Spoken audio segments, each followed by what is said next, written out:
ನಮ್ಮ ಮೈಸೂರು ಮಹಾರಾಜರ ದಿವಾನರಿದ್ದಾರಲ್ಲ, ಅವರ ಪಟ್ಟಿಗಳನ್ನು ನೋಡಿ, ಯಾರ್ಯಾರಾಗಿದ್ರು ದಿವಾನರು, ಯಾವ ವಯಸ್ಸಲ್ಲಿ, ಯಾವ್ಯಾವ ಮೂಲದವರು.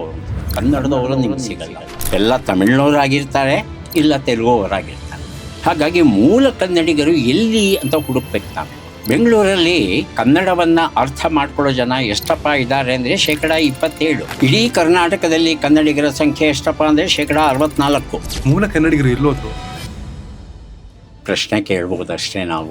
ಕನ್ನಡಿಗರು ಜಾಗೃತರಾಗಲಿಲ್ಲ ಅಂತ ಹೇಳ್ತಾರೆ, ಮುಂದೆ ಕಷ್ಟ ಇಲ್ಲ. ವಾಸ್ತವದಲ್ಲಿ ನನಗೆ ಪ್ರಾಯೋಗಿಕವಾಗಿ ಭಾಷೆಯನ್ನ ಹೇಗೆ ಮಾತಾಡಬೇಕು ಅಂತ ನಾನು ಕಲಿತದ್ದು ಇಬ್ಬರು ಮಹನೀಯರಿಂದ. ಒಬ್ರು GP ರಾಜರತ್ನಂ, ಇನ್ನೊಬ್ರು ನಮ್ಮ ಡಾಕ್ಟರ್ ರಾಜ್ಕುಮಾರ್. ಒಬ್ಬ ಮನುಷ್ಯ ಯಾವ್ದಾದ್ರು ವಿಷಯದ ಬಗ್ಗೆ ಅರ್ಥ ಮಾಡ್ಕೋಬೇಕು, ತಿಳ್ಕೋಬೇಕು, ಇಲ್ಲ ಒಂದು ಸಬ್ಜೆಕ್ಟ್ ಬಗ್ಗೆ ತುಂಬಾ ಅಧ್ಯಯನ ಮಾಡ್ಬೇಕು ಅಂದ್ರೆ ಲೈಬ್ರರಿಗೆ ಹೋಗೋದು ತುಂಬಾನೇ ಸಹಜ. ಬಟ್ ಇವತ್ತು ನನಗೆ ಅನುಭವ ಆಗ್ತಾ ಇರೋದು ಒಂದು ಸಣ್ಣ ಲೈಬ್ರರಿ ನನ್ನ ಮುಂದೆ ಕೂತಿದೆ ಅಂತ. ಸಿಂಧೂ ಸರಸ್ವತಿ ಸಂಸ್ಕೃತಿಯಲ್ಲಿ ದೊರೆತಂತ ಚಿನ್ನದ ಆಭರಣಗಳು ಏನಿವೆ, ಆ ಆಭರಣಗಳು ನಿರ್ಮಾಣವಾದದ್ದು ನಮ್ಮ ಕರ್ನಾಟಕದಲ್ಲಿ. ಹಾಗಾಗಿ ಸಿಂಧೂ ಸರಸ್ವತಿ ಸಂಸ್ಕೃತಿಯ ನಿರ್ಮಿಸಿದವರಲ್ಲಿ ನಮ್ಮ ಕನ್ನಡಿಗರು ಇದ್ದಾರೆ.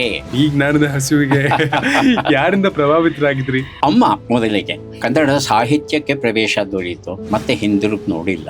ಇನ್ನು ನಿಮ್ಮ ಮೂಲ ನೋಡೋದಾದ್ರೆ ಹುಟ್ಟಿದ್ದು ಬೆಳೆದಿದ್ದೆಲ್ಲ ಮಲ್ಲೇಶ್ವರಂ ಅಲ್ಲಿ. 70-80ರ ದಶಕದ ಮಲ್ಲೇಶ್ವರಂ ಮತ್ತು ಈಗ ಒಂದು ಬೆಂಗಳೂರನ್ನ ತಗೊಂಡ್ರೆ ಗ್ಲೋಬಲ್ ಸಿಟಿಯಾಗಿ ಮಾರ್ಪಾಡಾಗಿದೆ. ಆ ಪುಟ್ಟ ಹುಡುಗ ನೋಡ್ತಿದ್ದ ರೀತಿಗೂ ಈಗ ನೀವು ನೋಡ್ತಿರುವಂತಹ ರೀತಿಗೂ ಎಷ್ಟು ಬದಲಾವಣೆಗಳಿದೆ. ಸಂಪೂರ್ಣ ಭಿನ್ನವಾಗಿದೆ. ಈಗ ಮಲ್ಲೇಶ್ವರಕ್ಕೆ ಹೋದ್ರೆ ಯಾವಾಗ ಮಲ್ಲೇಶ್ವರ ಬಿಟ್ಟು ಹೋಗ್ತೇನೆ ಆ ರೀತಿಯಾದ ಒಂದು ಚಡಪಡಿಕೆ ಶುರುವಾಗಿದೆ. ನನಗೆ ನಮ್ಮ ಪುರಪಿತೃಗಳು ಯಾರಿದ್ದಾರೋ, ಬೆಂಗಳೂರು ನಗರದ ಹಣೆ ಬರಹವನ್ನು ಮರೆಯುವಂತ ರಾಜಕಾರಣಿಗಳು ಯಾರಿದ್ದಾರೋ ಅವರ ಬಗ್ಗೆ ಅಸಮಾಧಾನ ಆಯಿತು. ನನಗೆ ತುಂಬಾ ಮೆಚ್ಚುಗೆಯಾದದ್ದು ನಮ್ಮ ಕೆಂಪೇಗೌಡರು ಮತ್ತು ಅವರ ಮಂತ್ರಿಗಳು. ಅವರು ಬೆಂಗಳೂರನ್ನೇ, ಈ ಪ್ರದೇಶವನ್ನೇ ಯಾಕೆ ಆಯ್ಕೆ ಮಾಡಿದ್ರು ಅನ್ನೋದಕ್ಕೆ ಕಾರಣಗಳನ್ನು ಕೊಡ್ತಾರೆ. ಇಡೀ ಭಾರತದಲ್ಲಿ ಮಾತ್ರವಲ್ಲ, ಏಷ್ಯಾ ಖಂಡದಲ್ಲಿ ಮೊದಲ ಬಾರಿಗೆ ವಿದ್ಯುತ್ತನ್ನು ಉತ್ಪಾದನೆ ಮಾಡಿದವರು ನಾವು. ನಮ್ಮ ಬೆಂಗಳೂರು ಸಿಟಿ ಆಫ್ 1000 ಲೇಕ್ಸ್ ಅಂತ ಹೆಸರುವಾಸಿಯಾದದ್ದು. ಹೊಟ್ಟೆಪಾಡಿಗಾಗಿ 100 ಭಾಷೆ ಕಲಿರಿ, 100 ಕೆಲಸ ಮಾಡಿ, ತಪ್ಪಿಲ್ಲ. ಆದರೆ ಮನೆಯ ಹೊಸಲನ್ನು ದಾಟಿ ಮೊದಲ ಹೆಜ್ಜೆಯನ್ನು ಇಡ್ತಾ ಇದ್ದ ಹಾಗೆ ಎಲ್ಲ ಭಾಷೆಗಳನ್ನು ಮರಿಬೇಕಾಗುತ್ತೆ. ನಿಮ್ಮ ಕನ್ನಡ ಒಂದೇ ಸಾರ್ವಭೌಮ ಭಾಷೆ ಆಗಬೇಕು, ನಿಮ್ಮ ಹೃದಯದ ಭಾಷೆ ಆಗಬೇಕು, ನಿಮ್ಮ ಮನೆಯ ಭಾಷೆ ಆಗಬೇಕು, ನಿಮ್ಮ ಮನಸ್ಸಿನ ಭಾಷೆ ಆಗಬೇಕು, ನಿಮ್ಮ ಮತೀಯ ಭಾಷೆ ಆಗಬೇಕು, ನಿಮ್ಮ ವಿಚಾರದ ಭಾಷೆ ಆಗಬೇಕು.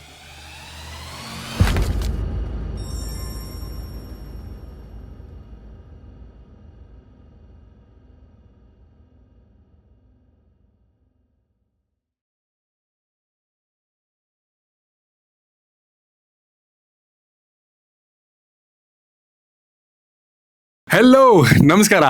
ಒಬ್ಬ ಒಳ್ಳೆ ಡಾಕ್ಟ್ರು ಕಾಯಿಲೆಗೆ ಮದ್ದು ಕೊಡ್ತಾರೆ, ಆದರೆ ಗ್ರೇಟ್ ಡಾಕ್ಟರ್ ರೋಗವನ್ನ ಗುಣ ಮಾಡ್ತಾರೆ ಅಂತ ಒಂದು ಮಾತಿದೆ. ಆದರೆ ಸಮಾಜಕ್ಕಿರುವಂತಹ ದೊಡ್ಡ ಕಾಯಿಲೆ ಕೇವಲ ದೈಹಿಕ ಮಾತ್ರ ಅಲ್ಲ, ಅರಿವಿನ ಕೊರತೆ ಅಂತ ಒಬ್ಬ ಡಾಕ್ಟರ್ಗೆ ಅನ್ಸಿದ್ರೆ ಏನಾಗ್ಬೋದು? ಇವತ್ತಿನ ನಮ್ಮ ಅತಿಥಿ ತಮ್ಮ ಕೆರಿಯರ್ನ ಶುರು ಮಾಡಿದ್ದು ದೇಹದ ಕಾಯಿಲೆಗಳಿಗೆ ಔಷಧಿ ಬರ್ಕೊಡೋ ಮೂಲಕ. ಆದ್ರೆ ಸಮಾಜವನ್ನ ನಿಜವಾಗ್ಲೂ ಗುಣ ಮಾಡಬೇಕು ಅಂತಂದ್ರೆ ಮೊದಲು ಜನರ ಮನಸ್ಸನ್ನ ಶ್ರೀಮಂತಗೊಳಿಸ್ಬೇಕು ಅಂತ ಅವ್ರಿಗೆ ಅನಿಸ್ತು. ಹಾಗಾಗಿ ಕಳೆದ 2 ದಶಕಗಳಿಂದ ಅವರು ಮಾತ್ರೆಗಳ ಬದಲು ಪುಸ್ತಕಗಳನ್ನ ಪ್ರಿಸ್ಕ್ರೈಬ್ ಮಾಡ್ಕೊಂಡು ಬಂದಿದ್ದಾರೆ. ಇಡೀ ಕರ್ನಾಟಕದ ನಾಡಿ ಮಿಡಿತ ಹಿಡಿದು ನಮಗೆ ತಟ್ ಅಂತ ಹೇಳಿ ಅನ್ನುವಂತಹ ಅದ್ಭುತ ಕಾರ್ಯಕ್ರಮವನ್ನು ಕೊಟ್ಟರು. ಬನ್ನಿ, ದೇಹಕ್ಕೆ ಮದ್ದು, ಮನಸ್ಸಿಗೆ ಜ್ಞಾನ ನೀಡುವಂತಹ ಡಾಕ್ಟರ್ ಸೋಮೇಶ್ವರ ಅವರು ಇವತ್ತಿನ ಪಾಡ್ಕಾಸ್ಟ್ ಅಲ್ಲಿ ಏನೆಲ್ಲ ವಿಚಾರಗಳ ಬಗ್ಗೆ ಮಾತಾಡಿದ್ದಾರೆ ಅಂತ ನೋಡ್ಕೊಂಬರೋಣ.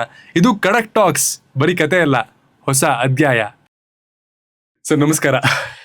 ನಮಸ್ತೆ, ಹೇಗಿದ್ದೀರಿ? ನಾನ್ ತುಂಬಾ ಚೆನ್ನಾಗಿದ್ದೀನಿ, ನೀವ್ ಹೇಗಿದ್ದೀರಾ? ಭಗವಂತನ ಕೃಪೆ, ಹೆತ್ತವರ ಆಶೀರ್ವಾದ, ಗುರುಗಳ ಮಾರ್ಗದರ್ಶನ ಮತ್ತೆ ಕುಟುಂಬದ ಪ್ರೀತಿ ಇವೆಲ್ಲವೂ ನನಗೆ ದೊರೆತಿದೆ. ನಾನು ಭಾಗ್ಯಶಾಲಿ, ಚೆನ್ನಾಗಿದ್ದೇನೆ.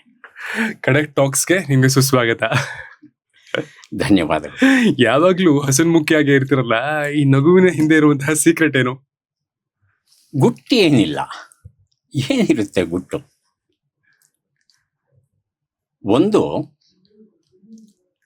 ಸಾಧ್ಯವಾದರೆ ಜಗತ್ತಿಗೆ ಒಳ್ಳೆಯದನ್ನ ಮಾಡಬೇಕು, ಒಳ್ಳೆಯದನ್ನ ಹೇಳಬೇಕು, ಒಳಿತು ಮಾರ್ಗವನ್ನ ತೋರಿಸ್ಬೇಕು, ನಗಬೇಕು, ನಗಿಸ್ಬೇಕು. ನನಗೆ 108 ಸಮಸ್ಯೆಗಳಿರುತ್ತೆ. ಹ್ಮ್ ಅದೆಲ್ಲವನ್ನು ಮುಖದಲ್ಲಿ ಹೊತ್ತುಕೊಂಡು ನಾನು ನಿಮ್ಮ ಬಳಿ ಬಂತು ಅಂದರೆ ನನ್ನ ಮುಖಭಾವ ನಿಮ್ಮ ಮೇಲೆ ಯಾವ ಪ್ರಭಾವ ಬೀರಬಹುದು? ನೀವು ಯಾವುದೋ ಒಂದು ಉದ್ದೇಶಕ್ಕೋಸ್ಕರ ಬಂದಿರ್ತೀರ, ಹ್ಮ್ ಆ ಉದ್ದೇಶವನ್ನು ಮರಿತೀರಾ ಆ ಕ್ಷಣಕ್ಕೆ. ಇವರೇ ಒಂದು ದೊಡ್ಡ ಸಮಸ್ಯೆಯಲ್ಲಿ ಇರೋ ಹಾಗೆ ಕಾಣ್ತಾ ಇದೆ, ನಾನು ಹೋಗಿ ಯಾವುದೋ ಒಂದು ವಿಚಾರವನ್ನು ಪ್ರಸ್ತಾಪ ಮಾಡಿದ್ರೆ ಅದು ಸರಿಯಾ ಈ ಒಂದು ಕ್ಷಣದಲ್ಲಿ? ಹ್ಮ್ ಹಾಗಾಗಿ ಜಗದಳವು ನನಗಿರಲಿ ಅಂತ ನಮ್ಮ ಈಶ್ವರ ಸಣಕಲ್ಲ ಅವರು ಹಾಡಿದ್ದಾರೆ. ಸಮಸ್ಯೆಗಳಿರುತ್ತೆ, ಸಮಸ್ಯೆಗಳು ಇಲ್ಲದ ಮನುಷ್ಯ ಇಲ್ಲ. ಆದರೆ ಸಮಸ್ಯೆಗಳನ್ನು ಬೇರೆಯವರಿಗೆ ಯಾಕೆ ನಾವು ಹಂಚಬೇಕು? ಖುಷಿಯನ್ನು ಹಂಚೋಣ. ಹ್ಮ್ ಹಾಗಾಗಿ ಸಾಮಾನ್ಯವಾಗಿ ನನ್ನ ನೋವುಗಳನ್ನು, ವೈಯಕ್ತಿಕ ಕಷ್ಟಗಳನ್ನು ಹಂಚ್ಕೊಳ್ಳೋದು ಬಹಳ ಕಡಿಮೆ. ಯಾಕೆಂದ್ರೆ ನೀವು ಆಲ್ಮೋಸ್ಟ್ ಒಂದು 25 ವರ್ಷದಿಂದ ಪುಸ್ತಕ ಹಂಚೋದ್ರಲ್ಲೇ ಬ್ಯುಸಿ ಆಗಿದ್ದೀರಾ. ಪುಸ್ತಕದ ಜೊತೆಗೆ ಈ ನಗು ಅದೊಂದು ಭಾಗ್ಯ ಅದು. ಯಾಕಂದರೆ ಪ್ರತಿಯೊಂದು ಕಾರ್ಯಕ್ರಮದಲ್ಲೂ ಒಂದು 15-20 ಪುಸ್ತಕ ಆದರೂ ನಾವು ಬಹುಮಾನ ರೂಪದಲ್ಲಿ ಕೊಡ್ತೇವೆ. ಹಾಗಾಗಿ ಈ 25 ವರ್ಷಗಳಲ್ಲಿ 5,000ಕ್ಕೂ ಮಿಗಿಲಾದ ಕಂತುಗಳಲ್ಲಿ ಎಷ್ಟು ಪುಸ್ತಕಗಳನ್ನು ಹಂಚಿದ್ದೇವೆ. ನಾನು ರಿಸರ್ಚ್ ಮಾಡ್ಬೇಕಾದ್ರೆ ಗೊತ್ತಾಯ್ತು 75,000ಕ್ಕಿಂತ ಹೆಚ್ಚಿನ ಪುಸ್ತಕಗಳು. 75,000ಕ್ಕಿಂತಲೂ ಹೆಚ್ಚಿನ ಪುಸ್ತಕಗಳನ್ನು ಕೊಡುವ ಭಾಗ್ಯ ನನ್ನ ಪಾಲಿಗೆ ಬಂದಿದೆ. ಹೇಗೆ ಬಂತು ಗೊತ್ತಿಲ್ಲ ನನಗೆ, ಆದರೆ ಬಂದದ್ದಂತೂ ಖುಷಿ ಕೊಟ್ಟಿದೆ. ಅದರಲ್ಲೂ ಕನ್ನಡ ಪುಸ್ತಕಗಳನ್ನು ಹಂಚುವ ಕೆಲಸ, ಆ ಪುಸ್ತಕದ ಬಗ್ಗೆ ಒಂದೆರಡು ಒಳ್ಳೆ ಮಾತನ್ನು ಆಡುವ ಅವಕಾಶ. ಈ ಪುಸ್ತಕವನ್ನು ಓದಿ ನಿಮ್ಮ ಭಾವ ಜಗತ್ತು ಅರಳುತ್ತೆ, ನಿಮ್ಮ ಬದುಕಿಗೆ ಯಾವುದೋ ಒಂದು ಕ್ಷಣದಲ್ಲಿ ಮಾರ್ಗದರ್ಶನ ಕೊಡುತ್ತೆ, ಓದಿ ಅಂತ ಹೇಳುವ ಅವಕಾಶ ನನಗೆ ದೊರೆತಿದೆ. ನನಗೆ ಇಡೀ ಕರ್ನಾಟಕದ ಪೂರ್ತಿ ಗೆಳೆಯರಿದ್ದಾರೆ, ಅಭಿಮಾನಿಗಳಿದ್ದಾರೆ, ಹಿತೈಷಿಗಳಿದ್ದಾರೆ. ಆದರೆ ಹೃದಯಕ್ಕೆ ಹತ್ತಿರವಾಗಿರೋರು ತುಂಬ ಕಡಿಮೆ ಜನ. ಮಧ್ಯರಾತ್ರಿಯಲ್ಲಿ ಒಂದು ಸಲ ಎಚ್ಚರವಾಗಿ ಯಾವುದೋ ಒಂದು ಸಮಸ್ಯೆ ತೀವ್ರವಾಗಿ ಕಾಡೋಕೆ ಶುರು ಮಾಡಿದಾಗ ಯಾರ ಹತ್ರ ಹೇಳ್ಕೊಳ್ಳಿ ನಾನು? ತಕ್ಷಣವೇ ಭಗವದ್ಗೀತೆಯನ್ನು ತೆಗೆದು ಸುಮ್ಮನೆ ಪುಟಗಳನ್ನು ತಿರುಗಿಸ್ತಾ ಹೋಯ್ತು ಅಂದರೆ ಯಾವುದೋ ಒಂದು ಶ್ಲೋಕದಲ್ಲಿ ಯಾವುದೋ ಒಂದು ಮಾತು ಆ ಕ್ಷಣದಲ್ಲಿ ಬೆಳಕನ್ನು ತೋರಿಸುತ್ತೆ, ಮಾರ್ಗವನ್ನು ತೋರಿಸುತ್ತೆ. ನಮ್ಮ ಕಗ್ಗದ ಅಜ್ಜಯ್ಯ DVG ಅವರ ಕಗ್ಗವನ್ನು ಸುಮ್ಮನೆ ನೋಡ್ತಾ ಇರಿ, ಎಲ್ಲೋ ಒಂದು ಕಡೆಗೆ ಹೇಳ್ತಾರೋ, ನಿನ್ನ ಮನಸ್ಸಲ್ಲಿ 2 ಕೋಣೆಯನ್ನು ನಿರ್ಮಿಸಿಕೋ ನೀನು. ಒಂದು ಕೋಣೆಯಲ್ಲಿ ರೋಗರದ ಆಟ. ಈ ಜಗತ್ತಿನ ಜನ ಏನೆಲ್ಲ ಆಟಗಳನ್ನು ಆಡ್ತಾರೆ, ವ್ಯಾಪಾರಗಳನ್ನು ಮಾಡ್ತಾರೆ, ತಂತ್ರಗಳನ್ನು ಮಾಡ್ತಾರೆ, ನೋವು ನಲಿವುಗಳನ್ನು ಹಂಚ್ತಾರೆ. ಅವೆಲ್ಲವನ್ನೂ ಹೊರಗಿನ ಕೋಣೆಯಲ್ಲಿ ಇದ್ದು ನೀನು ಅವರ ಜೊತೆ ಭಾಗಿಯಾಗು. ಆದರೆ ಒಳಗಡೆ ಒಂದು ಕೋಣೆ ಇಟ್ಕೋ. ಆ ಕೋಣೆಯಲ್ಲಿ ನೀನೊಬ್ಬನೇ ಕುಳಿತು ಚಿಂತನ ಮಂಥನವನ್ನು ನಡೆಸಬೇಕು. ಹೀಗೆ ತಾವರೆ ಎಲೆಯ ಮೇಲೆ ಇದ್ದರೂ ಸಹ ಅಂಟಿಕೊಳ್ಳದ ಹಾಗೆ ಯಾವ ಕ್ಷಣ ಸಿಕ್ಕಿದ್ರೂ ಜಾರಿ ಹೋಗಬೇಕು ಕೆಳಗಡೆಗೆ.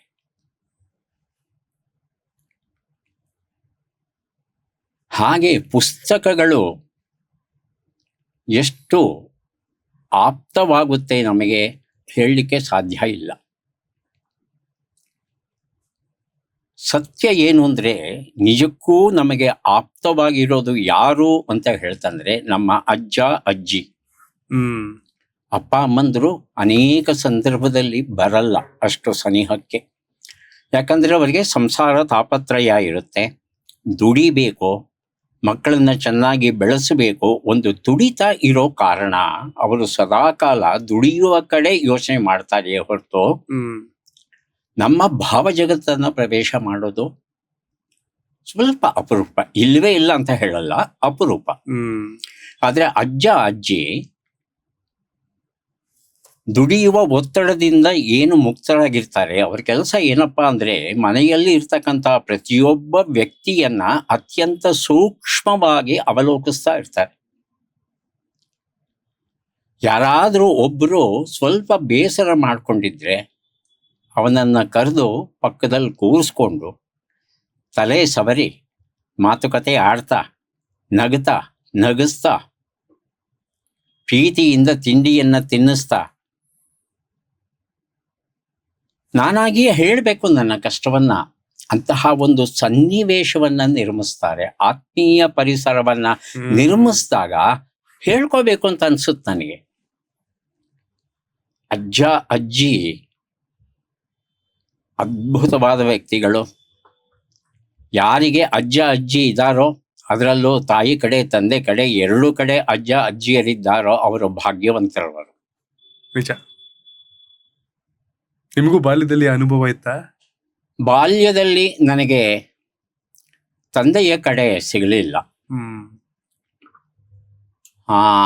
ನನ್ನ ತಂದೆ ಬಾಲ್ಯದಲ್ಲಿ ಇರೋವಾಗ್ಲೇ ಅವ್ರ ತಂದೆ ತಾಯಿ ಕಳ್ಕೊಂಡ್ರು. ಅವರು ಬಹುಪಾಲು ಒಂಟಿಯಾಗಿ ಬೆಳೆದದ್ದು. ಹಾಗೆ ನಾನೂ ಸಹ ಇನ್ನೂ ವರ್ಷ ತುಂಬಿರಲಿಲ್ಲ, ತಂದೆಯನ್ನ ಕಳ್ಕೋಬೇಕಾಯ್ತು. ತಾಯಿಯೇ ನನ್ನನ್ನು ಬೆಳೆಸಿದ್ದು. ತಾಯಿಯ ಕಡೆ ಅಜ್ಜನ ಭಾಗ್ಯ ಸಿಗಲಿಲ್ಲ ನನಗೆ, ಆದರೆ ಅಜ್ಜಿ ಸಿಕ್ಕಿದ್ಲು.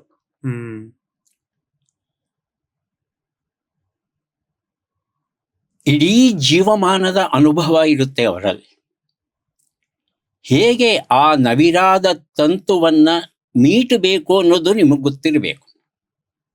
ಆ ಮೀಟಿದರೆ ಅನೇಕ ಮುತ್ತು ರತ್ನಗಳು ನಿಮಗೆ ಸುಳಿಯುತ್ತೆ ಹಾಗೆ ನಿಮ್ಮ ಮುಂದೆ. ನಾನು ಮದುವೆಯಾದ ನನ್ನ ಮಡದಿಯ ತಂದೆ ತಾಯಿ, ಅತ್ತೆ ಮಾವ ಅದ್ಭುತವಾದ ವ್ಯಕ್ತಿಗಳು, ಅಪಾರವಾದ ಅನುಭವ ಉಳ್ಳವರು. ಊರಿಗೆ ಹೋದಾಗ ಅವ್ರ ಜೊತೆ ಸುಮ್ಮನೆ ಹೀಗೆ ಮಾತುಕತೆ, ಏನೆಲ್ಲ ವಿಚಾರಗಳು ಬರೋದು ಗೊತ್ತಾ? ಇವೆಲ್ಲವೂ ಪುಸ್ತಕದಲ್ಲೂ ಸಿಗೋಲ್ಲ. ಮತ್ತೊಬ್ಬರ ಹತ್ರ ಕೇಳೋಣ ಅಂದ್ರೆ ಅವರ ಅನುಭವ ವಿಭಿನ್ನವಾಗಿರುತ್ತೆ, ಇವರ ಹಾಗಿರೋಲ್ಲ. ಒಬ್ಬೊಬ್ಬರ ಅನುಭವ ಒಂದೊಂದು ರೀತಿ. ಹಾಗಾಗಿ ಈ ಮನುಷ್ಯನ ವರ್ತನೆಗಳನ್ನ, ಸ್ವಭಾವಗಳನ್ನ ಅರ್ಥ ಮಾಡ್ಕೊಳ್ಳಿಕ್ಕೆ ಇಂತಹ ಹಿರಿಯರು ನೀಡುವ ಒಳನೋಟ ಏನಿದೆ ಅದು ಮುಖ್ಯವಾದದ್ದು. ಒಬ್ಬ ಮನುಷ್ಯ ಯಾವ್ದಾದ್ರು ವಿಷಯದ ಬಗ್ಗೆ ಅರ್ಥ ಮಾಡ್ಕೋಬೇಕು, ತಿಳ್ಕೋಬೇಕು, ಇಲ್ಲ ಒಂದು ಸಬ್ಜೆಕ್ಟ್ ಬಗ್ಗೆ ತುಂಬಾ ಅಧ್ಯಯನ ಮಾಡ್ಬೇಕು ಅಂದ್ರೆ ಲೈಬ್ರರಿಗೆ ಹೋಗೋದು ತುಂಬಾನೇ ಸಹಜ. ಬಟ್ ಇವತ್ತು ನನಗೆ ಅನುಭವ ಆಗ್ತಾ ಇರೋದು ಒಂದು ಸಣ್ಣ ಲೈಬ್ರರಿ ನನ್ನ ಮುಂದೆ ಕೂತಿದೆ ಅಂತ. ಎಲ್ಲಿಂದ ಶುರು ಮಾಡ್ಲಿ? ಯಾವ ದೊಡ್ಡ ಮಾತನ್ನ ಹೇಳಿದ್ರಿ. ಯಾವ ಬುಕ್ ಓದ್ಲಿ ಈಗ ಈ ಲೈಬ್ರರಿಯಿಂದ ಅಂತ ನನಗೆ ಸುಮಾರು ಪ್ರಶ್ನೆಗಳು ಬರ್ತಾ ಇದೆ. ಅದಕ್ಕಿಂತ ಮುಂಚೆ ಒಂದು ಸಣ್ಣ ಆಸೆ ಇದೆ. ಬಹುಶಃ ನನ್ನ ಆಸೆ ನೋಡುಗರಲ್ಲೂ ಕೂಡ ಸುಮಾರು ಜನಕ್ಕೆ ಈ ಆಸೆ ಇರುತ್ತೆ. ತಟ್ಟಂತ ಹೇಳಿ ಕಾರ್ಯಕ್ರಮದಲ್ಲಿ ನೀವು ಶುರುವಿಗೆ ಇಂಟ್ರೊಡಕ್ಷನ್ ನಲ್ಲಿ ಒಂದು ಫ್ಯಾಕ್ಟ್ ಅನ್ನ ಇಲ್ಲ ಒಂದು ಉಪಕಥೆಯನ್ನ ತಗೋತಾ ಇದ್ರಿ. ತುಂಬಾ ಚೆನ್ನಾಗಿರ್ತಿತ್ತು. ಅದಕ್ಕೋಸ್ಕರ ಆ ಎಪಿಸೋಡ್ಗಳನ್ನ ನೋಡ್ಬೇಕಾದ್ರೆ ನಾನು ಕಾಯ್ತಾ ಇದ್ದೆ. ನನ್ಗೀಗ್ಲೂ ನನ್ನ ಚಿಕ್ಕ ವಯಸ್ಸಿನ ನಾಸ್ಟಾಲಜಿಯಾ ಫೀಲಿಂಗ್ ವೈಬ್ ಅಂತ ಏನ್ ಹೇಳ್ತಾರೆ ಅದನ್ನ ರೀಕಾಲ್ ಮಾಡ್ಕೊಂಡ್ರೆ ಒಂದು ಇಂಡಿಯಾದ ಬಗ್ಗೆ ಆಗಿರ್ಬೋದು, ಇಲ್ಲ ಒಂದು ಉಪಕಥೆ ಆಗಿರ್ಬೋದು, ಅದು ಯೋಚನೆ ಮಾಡ್ತಿತ್ತು, ಸುಮಾರು ಕಾಡ್ತಿತ್ತು. ಈಗ ಇವತ್ತು ನಿಮ್ಮನ್ನ ಕೂರಿಸ್ಕೊಂಡು ಒಂದು ಪಾಡ್ಕಾಸ್ಟ್ ಶೋನಲ್ಲಿ ನಿಮ್ ಜೊತೆ ಮಾತಾಡುವಂತಹ ಸೌಭಾಗ್ಯ ಸಿಕ್ಕಿದೆ. ಸೊ ಹಾಗಾಗಿ ನನ್ನ ಚಿಕ್ಕ ಆಸೆ ಏನು ಅಂತಂದ್ರೆ, ಒಂದು ಕನ್ನಡದ ಬಗ್ಗೆ ಇಲ್ಲ ಕರ್ನಾಟಕದ ಬಗ್ಗೆ ಒಂದು ಫ್ಯಾಕ್ಟ್ ಅನ್ನ ಅದೇ ತರ ಇಂಟ್ರಡಕ್ಷನ್ ಮೇನಲ್ಲಿ ನೀವು ಹೇಳಿದ್ರೆ ಆ ನಾಸ್ಟಾಲಜಿಯಾ ವೈಬಿಂದಾನೆ ಈ ಶೋನ ಕಂಟಿನ್ಯೂ ಮಾಡೋಣ ಅಂತ. ಇಡೀ ಜಗತ್ತಿನಲ್ಲಿ ಲೋಹ ವಿಜ್ಞಾನ ಅಂತ ಪರಿಗಣಿಸಿದರೆ, ಮೆಟಲರ್ಜಿ ಅಂತ ಪರಿಗಣಿಸಿದರೆ ಮುಂಚೂಣಿಯಲ್ಲಿ ನಿಲ್ಲುತ್ತೆ ನಮ್ಮ ಭಾರತ, ಅದರಲ್ಲೂ ಕರ್ನಾಟಕ. ಸಿಂಧೂ ಸರಸ್ವತಿ ಸಂಸ್ಕೃತಿಯಲ್ಲಿ ದೊರೆತಂಥ ಚಿನ್ನದ ಆಭರಣಗಳು ಏನಿವೆ, ಆ ಆಭರಣಗಳು ನಿರ್ಮಾಣವಾದದ್ದು ನಮ್ಮ ಕರ್ನಾಟಕದಲ್ಲಿ. ಅಲ್ಲಿ ದೊರೆತಂತಹ ಚಿನ್ನವನ್ನು ರಾಸಾಯನಿಕ ವಿಶ್ಲೇಷಣೆಗೆ ಒಳಪಡಿಸಿದಾಗ 11% ಬೆಳ್ಳಿ ಬೆರೆತಿರುವ ವಿಚಾರ ನಮಗೆ ಗೊತ್ತಿದೆ. ಜಗತ್ತಿನ ಎಲ್ಲ ಚಿನ್ನದ ಗಣಿಗಳನ್ನು ಅನ್ವೇಷಣೆ ಮಾಡಿ, ಸಂಶೋಧನೆ ಮಾಡಿ, ಅಧ್ಯಯನ ಮಾಡ್ತು ಅಂದರೆ 11% ಬೆಳ್ಳಿ ಇರುವ ಚಿನ್ನ ಸಿಗೋದು ನಮ್ಮ ಕೋಲಾರದಲ್ಲಿ, ನಮ್ಮ ಹಟ್ಟಿಯಲ್ಲಿ ಮಾತ್ರ. ಹಾಗಾಗಿ ಸಿಂಧೂ ಸರಸ್ವತಿ ಸಂಸ್ಕೃತಿಯ ಜನರ ಜೊತೆಯಲ್ಲಿ ಕರ್ನಾಟಕದ ಇಂದಿನ ಈ ಪ್ರದೇಶ ಏನಿದೆ, ಈ ಪ್ರದೇಶದಲ್ಲಿ ಯಾರಿದ್ರೋ ಅವರು ವ್ಯಾಪಾರ ವಹಿವಾಟನ್ನು, ವಾಣಿಜ್ಯ ವ್ಯವಹಾರಗಳನ್ನು ನಡೆಸ್ತಾ ಇದ್ರು. ವಿನಿಮಯ ಪದ್ಧತಿ, ಬಾರ್ಟರ್ ಸಿಸ್ಟಮ್, ಅದರಲ್ಲಿ ಪ್ರಸಿದ್ಧರು.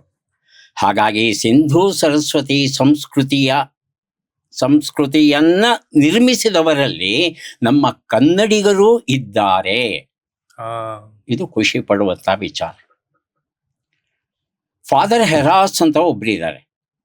ಅವರು ಅಧ್ಯಯನ ಮಾಡಿ ಒಂದು ಮುದ್ರೆ ಉಂಗುರ ತಗೊಂಡು ಅಲ್ಲಿ ಒಂದು ಕಣ್ಣಿನ ಚಿತ್ರ, ಕೆಳಗೆ ಒಂದು ಕಣ್ಣೀರು ಬೀಳ್ತಾ ಇದೆ, ಆ ತರಹ ಒಂದು ಮುದ್ರೆ ಉಂಗುರ ಅವರಿಗೆ ಸಿಕ್ಕತಂತೆ. ಅದನ್ನು ನೋಡಿ ಇದು ಕಣ್ಣರ್ ಅನ್ನೋ ಬುಡಕಟ್ಟನ್ನು ಸೂಚಿಸುತ್ತೆ, ಅವರು ಮತ್ಯಾರೂ ಅಲ್ಲ ಕನ್ನಡಿಗರು ಅನ್ನೋ ಮಾತನ್ನ ಹೇಳಿದ್ದಾರೆ.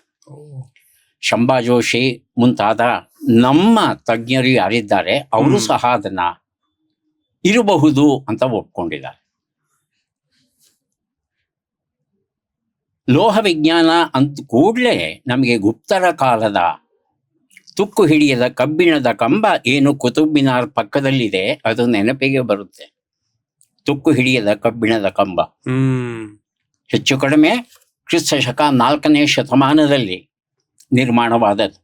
1600 ವರ್ಷಗಳಾದರೂ ಸಹ ಇವತ್ತಿಗೂ ತುಕ್ಕು ಹಿಡಿಯದೆ ಹಾಗೇ ಇದೆ.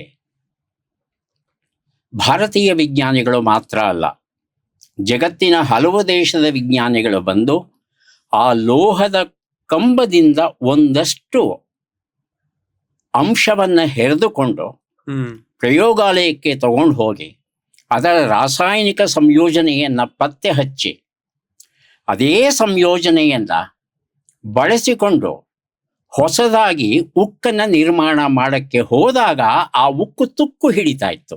ಅದೇ ಇದು ತುಕ್ಕು ಹಿಡಿಯಲ್ಲ. ಅಷ್ಟು ಅದ್ಭುತವಾದದ್ದು ಲೋಹ ವಿಜ್ಞಾನ ನಮ್ಮ ಭಾರತದ್ದು.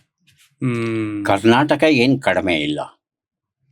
ಚಿನ್ನದ ಉದಾಹರಣೆ ಈಗಲೇ ಕೊಟ್ಟಿದ್ದೇನೆ. ಇನ್ನು ಕಬ್ಬಿಣಕ್ಕೆ ಬಂತು ಅಂದರೆ ದಯವಿಟ್ಟು ಕೊಡಚಾದ್ರಿ ಬೆಟ್ಟಕ್ಕೆ ಹೋದಾಗ ಈ ಒಂದು ಅಂಶವನ್ನು ಗಮನಿಸಿ. ಕೊಲ್ಲೂರಿಗೆ ಹೋಗ್ತೇವೆ, ಮೂಕಾಂಬಿಕೆಯನ್ನ ನೋಡಿ ಪೂಜೆ ಮಾಡಿ ಆರಾಧಿಸಿ ಬರ್ತೇವೆ. ಕೆಲವರು ಬೆಟ್ಟ ಹತ್ತುತ್ತಾರೆ.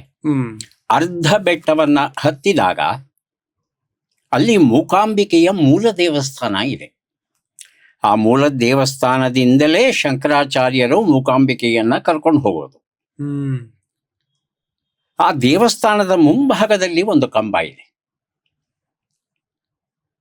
ಅದು ಸಹ ತುಕ್ಕು ಹಿಡಿಯದ ಕಬ್ಬಿಣದ ಕಂಬ. ನಮ್ಮ ಕನ್ನಡಿಗರು ರೂಪಿಸಿದ ಕಂಬ. ಒಂದು ಲೆಕ್ಕದಲ್ಲಿ ದಿಲ್ಲಿಯ ಕಂಬಕ್ಕಿಂತ ನಮ್ಮ ಕೊಡಚಾದ್ರಿಯ ಕಂಬ ಶ್ರೇಷ್ಠ ಅಂತ ಹೇಳ್ತೇನೆ. ಅದಕ್ಕೆ ನನ್ನದೇ ಆದ ಕಾರಣ ಅಂದ್ರೆ ದಿಲ್ಲಿಯ ಕಂಬ ಇರೋದು ತೆರೆದ ಬಯಲಿನಲ್ಲಿ, ಒಣ ಹವೆಯಲ್ಲಿ. ನೀರಿನಂಶ ಕಡಿಮೆ, ತುಕ್ಕು ಹಿಡಿಯುವ ಸಾಧ್ಯತೆ ಕಡಿಮೆ. ಆದರೆ ಕೊಡಚಾದ್ರಿಯಲ್ಲಿ ಇರುವಂತ ಕಂಬ ಏನಿದೆ, ಒಂದು ವರ್ಷದಲ್ಲಿ ಏನಿಲ್ಲ ಅಂದ್ರೂ 5-6 ತಿಂಗಳ ಕಾಲ ನಿರಂತರ ಮಳೆಗೆ ತುತ್ತಾಗ್ತಾ ಇರುತ್ತೆ. ಮಳೆ ಬರ್ತಾನೆ ಇರುತ್ತೆ. ಬೆಟ್ಟದ ಮೇಲೆ ನಿಂತ್ಕೊಂಡು ನೋಡ್ತು ಅಂತ ಹೇಳ್ತಂದ್ರೆ ಅರಬ್ಬಿ ಸಮುದ್ರ ಕಾಣುತ್ತೆ ನಿಮಗೆ. ಅರಬ್ಬಿ ಸಮುದ್ರದ ಉಪ್ಪು ಗಾಳಿಯ ಹೊಡೆತವನ್ನ ತಡ್ಕೊಂಡು, ಈ ಮಳೆಯನ್ನ ತಡ್ಕೊಂಡು ಆ ಕಂಬ ಇವತ್ತಿನವರೆಗೂ ಇದೆ ಅಂತ ಹೇಳಿದ್ರೆ ಖುಷಿ ಆಗುತ್ತೆ, ನನಗೆ ಹೆಮ್ಮೆ ಆಗುತ್ತೆ. ಇದೆಲ್ಲ ವಿಸ್ಮಯನೇ ಅಲ್ವಾ? ಹೌದು. ಅದಕ್ಕಿಂತ ವಿಸ್ಮಯ ಅಂದರೆ ಸುರತ್ಕಲ್ ಇಂಜಿನಿಯರಿಂಗ್ ಕಾಲೇಜಿಂದ ಒಂದಷ್ಟು ವಿಜ್ಞಾನಿಗಳು ಇಂಜಿನಿಯರ್ಗಳು ಬಂದು ಈ ಕಂಬವನ್ನು ಒಂದಷ್ಟು ಹೆರೆದುಕೊಂಡು ಹೋಗಿ ಪ್ರಯೋಗಾಲಯದಲ್ಲಿ ವಿಶ್ಲೇಷಣೆ ಮಾಡಿ ಯಾವ ಯಾವ ವಸ್ತುಗಳನ್ನು ಯಾವ ಪ್ರಮಾಣದಲ್ಲಿ ಬೆರೆಸಿದ್ದಾರೆ ಅಂತ ಅಧ್ಯಯನ ಮಾಡಿ ಅದೇ ಪ್ರಮಾಣದಲ್ಲಿ ಅದೇ ವಸ್ತುಗಳನ್ನು ಮತ್ತೆ ಬೆರೆಸಿದಾಗ ಅವರಿಗೆ ಈ ಮೂಲ ಕಬ್ಬಿಣ ಸಿಗಲಿಲ್ಲ, ಉಕ್ಕು ಸಿಗಲಿಲ್ಲ. ಅವರು ರೂಪಿಸಿದಂಥ ಉಕ್ಕು ತುಕ್ಕು ಹಿಡಿತಾ ಇತ್ತು, ಅದೇ ಇದು ಹಿಡಿತಿರ್ಲಿಲ್ಲ. ಯಾಕೆ ಗೊತ್ತಿಲ್ಲ. ಹೀಗೆ ನೀವು ಕನ್ನಡ, ಕರ್ನಾಟಕ, ಕನ್ನಡಿಗರು ಅಂತ ಹೇಳ್ತಂದ್ರೆ ನಿಜಕ್ಕೂ ನನಗೆ ಹೆಮ್ಮೆ ಆಗುತ್ತೆ. ಕನ್ನಡಿಗನಾಗಿ ಹುಟ್ಟಿದ್ದಕ್ಕೆ ನನಗಂತೂ ಸಂತೋಷವಾಗಿದೆ. ಇದರಲ್ಲಿ ಯಾವುದೇ ರೀತಿಯಾದ ಹಿಂಜರಿಕೆ ಇಲ್ಲ ಹೇಳೋದ್ರಲ್ಲಿ.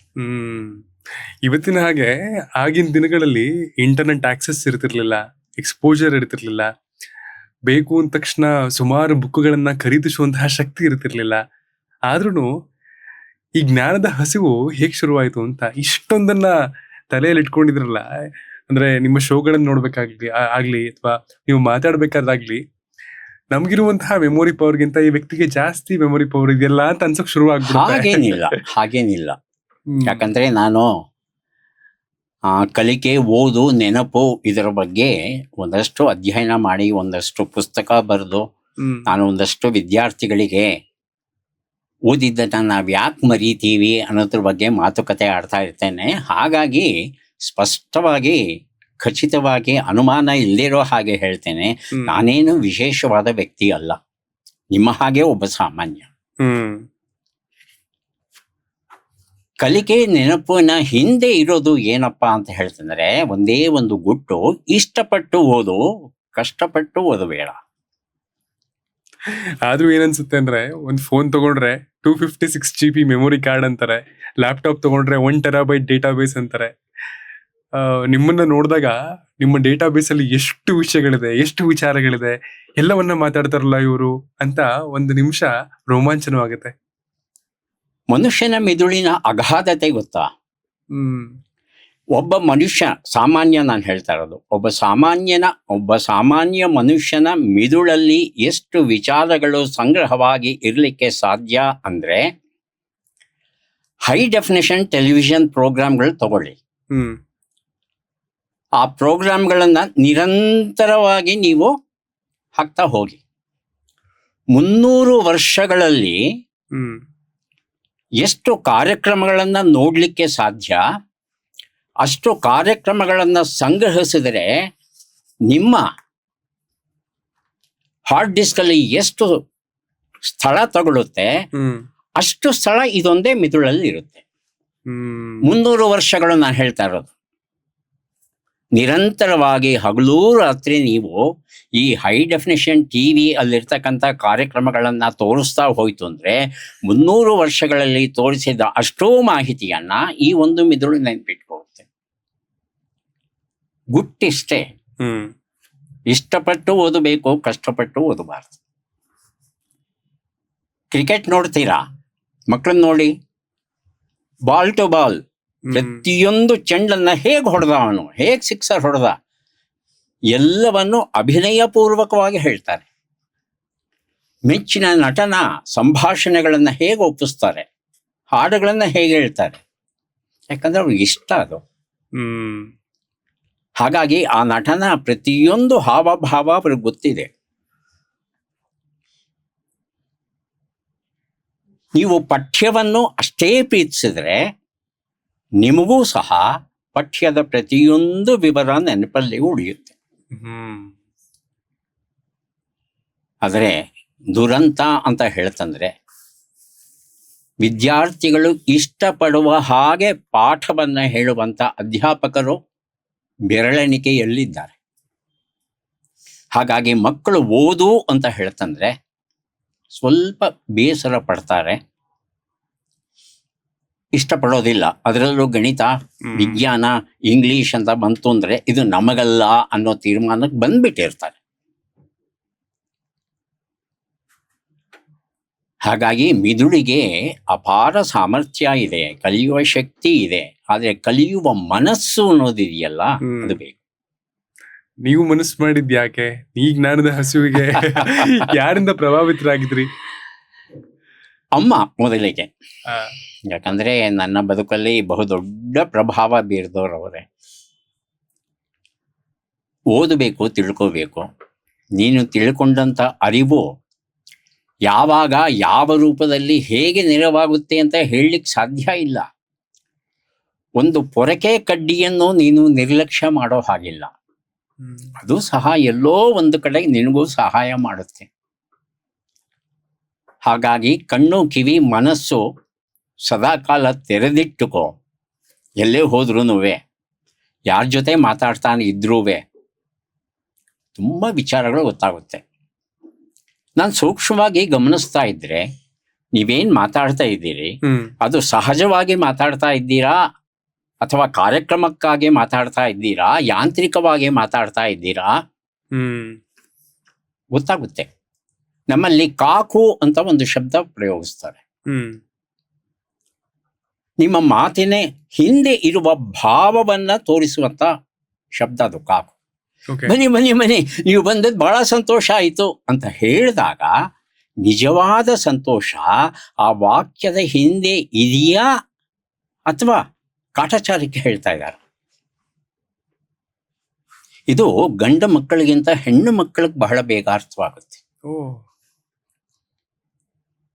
ಹಾಗಾಗಿ ನೀವು ಕಣ್ಣು, ಕಿವಿ, ಮನಸ್ಸು ಮೂರೂ ತೆಗೆದಿಟ್ಕೊಂಡ್ರೆ ಪ್ರತಿಯೊಂದು ಸಂದರ್ಭದಲ್ಲಿ ಪ್ರತಿಯೊಬ್ಬ ವ್ಯಕ್ತಿಯನ್ನ ಭೇಟಿಯಾಗುವಾಗ ಅನೇಕ ವಿಚಾರಗಳನ್ನ ಕಲಿಬಹುದು. ಇದು ಸಾಮಾನ್ಯವಾಗಿ ಕಥೆಗಾರರಿಗೆ, ಕಾದಂಬರಿಕಾರರಿಗೆ ಈ ಒಂದು ಶಕ್ತಿ ದೈವದತ್ತವಾಗಿ ಬಂದಿರುತ್ತೆ. ಅದನ್ನ ಅವರು ಸೊಗಸಾಗಿ ಬರೀಬಲ್ರು. ತಾಯಿಯ ನಂತರ ಅಧ್ಯಾಪಕರು. ನಿನ್ನ ಸಂಪರ್ಕಕ್ಕೆ ಬರುವಂತಹ ಪ್ರತಿಯೊಂದು ಪುಸ್ತಕವನ್ನ ನೀನು ಓದದೆ ಅದು ಚೆನ್ನಾಗಿದೆ ಅಥವಾ ಚೆನ್ನಾಗಿಲ್ಲ ಅಂತ ಹೇಳೋದು ತಪ್ಪು. ಇಡೀ ಪುಸ್ತಕವನ್ನ ಓದೋದು ಸಮಯ ವ್ಯರ್ಥ ಅಂತ ನಿನಗೆ ಅನ್ನಿಸ್ತು ಅಂದ್ರೆ ಬಿಟ್ಟು ಬಿಡು. ಆದ್ರೆ ಕನಿಷ್ಠ 30 ಪುಟಗಳನ್ನಾದ್ರೂ ಓದಬೇಕು. ಆಗ ಆ ಪುಸ್ತಕ ಓದೋದ್ರಿಂದ ನಿನಗೇನಾದರೂ ಒಂದಷ್ಟು ಜ್ಞಾನ, ತಿಳುವಳಿಕೆ ಬರುತ್ತಾ, ಖುಷಿ ಕೊಡುತ್ತಾ, ಮನರಂಜನೆ ಕೊಡುತ್ತಾ ಇಲ್ವಾ? ಆಸಕ್ತಿಯನ್ನೇ ಕೆರಳಿಸಲ್ವಾ? ಬಿಟ್ಟು ಬಿಡು ಅಷ್ಟೇ. ಅದಕ್ಕಿಂತ ಮುಂಚೆ ಅಟ್ಲೀಸ್ಟ್ 30 ಪುಟಗಳನ್ನ ಓದಬೇಕು ಅಂತ. ಒಂದು ಸ್ವಲ್ಪವೂ ಓದದೆ ಪುಸ್ತಕದ ಮುಖಪುಟವನ್ನ ನೋಡಿ, ಲೇಖಕನನ್ನ ನೋಡಿ, ಶೀರ್ಷಿಕೆಯನ್ನ ನೋಡಿ ಇದು ಚೆನ್ನಾಗಿದೆ, ಇದು ಚೆನ್ನಾಗಿಲ್ಲ ಅಂತ ಹೇಳೋದು ತಪ್ಪು. Don't judge the book by it's cover ಅಂತ. ಹಾಗಾಗಿ ಓದಬೇಕು. ಹಾಗೆ ಓದುವ ಹವ್ಯಾಸವನ್ನ ನಾನು ನನ್ನ ಶಾಲಾ ದಿನಗಳಿಂದಲೂ ರೂಪಿಸ್ಕೊಂಡ್ಬಂದೆ. ಚಂದಮಾಮ ಮತ್ತು ಬಾಲಮಿತ್ರ ಇಂದ ಓದು ಶುರುವಾಯಿತು. ಆ ನಂತರ ಸಣ್ಣ ಪುಟ್ಟ ಕಥೆಗಳನ್ನು, ಆ ನಂತರ ಕಾದಂಬರಿಗಳನ್ನು ಓದಲಿಕ್ಕೆ ಶುರು ಮಾಡಿದೆ. ಕನ್ನಡ ಸಾಹಿತ್ಯಕ್ಕೆ ಪ್ರವೇಶ ದೊರೆಯಿತು. ಮತ್ತೆ ಹಿಂದಿರುಗಿ ನೋಡಿಲ್ಲ. SLC PUC ಆ ಹೊತ್ತಿಗೆ ಕನ್ನಡದಲ್ಲಿ ಬಹಳ ಪ್ರಮುಖವಾದ ಕೃತಿಗಳು ಯಾವ್ಯಾವು ಇತ್ತು ಆಗ ಅವೆಲ್ಲವನ್ನೂ ಓದಿ ಮುಗಿಸಿದ್ದೆ ನಾನು. ಎಲ್ಲವನ್ನೂ ಅರ್ಥ ಮಾಡ್ಕೊಂಡಿದ್ದೆ ಅಂತ ಹೇಳಲ್ಲ, ಆದ್ರೆ ಓದಿದ್ದೆ. ಆ ನಂತರ ವಿಜ್ಞಾನ ಮತ್ತು ಸಾಹಿತ್ಯ ಎರಡಕ್ಕೂ ಸಮಾನ ಆದ್ಯತೆಯನ್ನ ಕೊಡಬೇಕು ಅಂತ ನನ್ನ ಮನಸ್ಸಿಗೆ ತೋರ್ತು.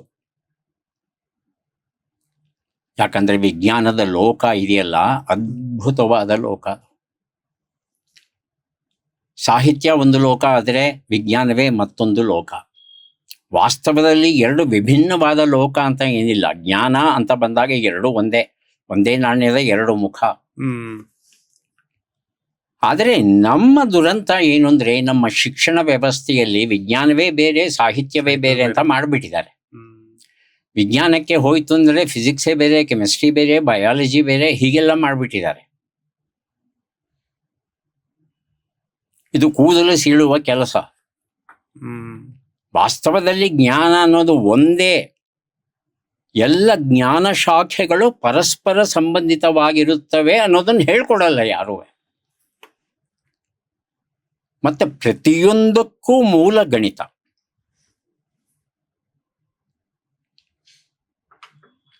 ಇಲ್ಲಪ್ಪ ಗಣಿತ ನನಗೆ ಬರಲ್ಲ, ನಾನು ಸಾಹಿತಿ, ನಾನು ಕವಿ, ನಾನು ನಾಟಕಕಾರ, ನಾನು ಕಾದಂಬರಿಕಾರ ಅಂದರೆ ಅವರಿಗೆ ಹೆಚ್ಚು ಬೇಕು ಗಣಿತ.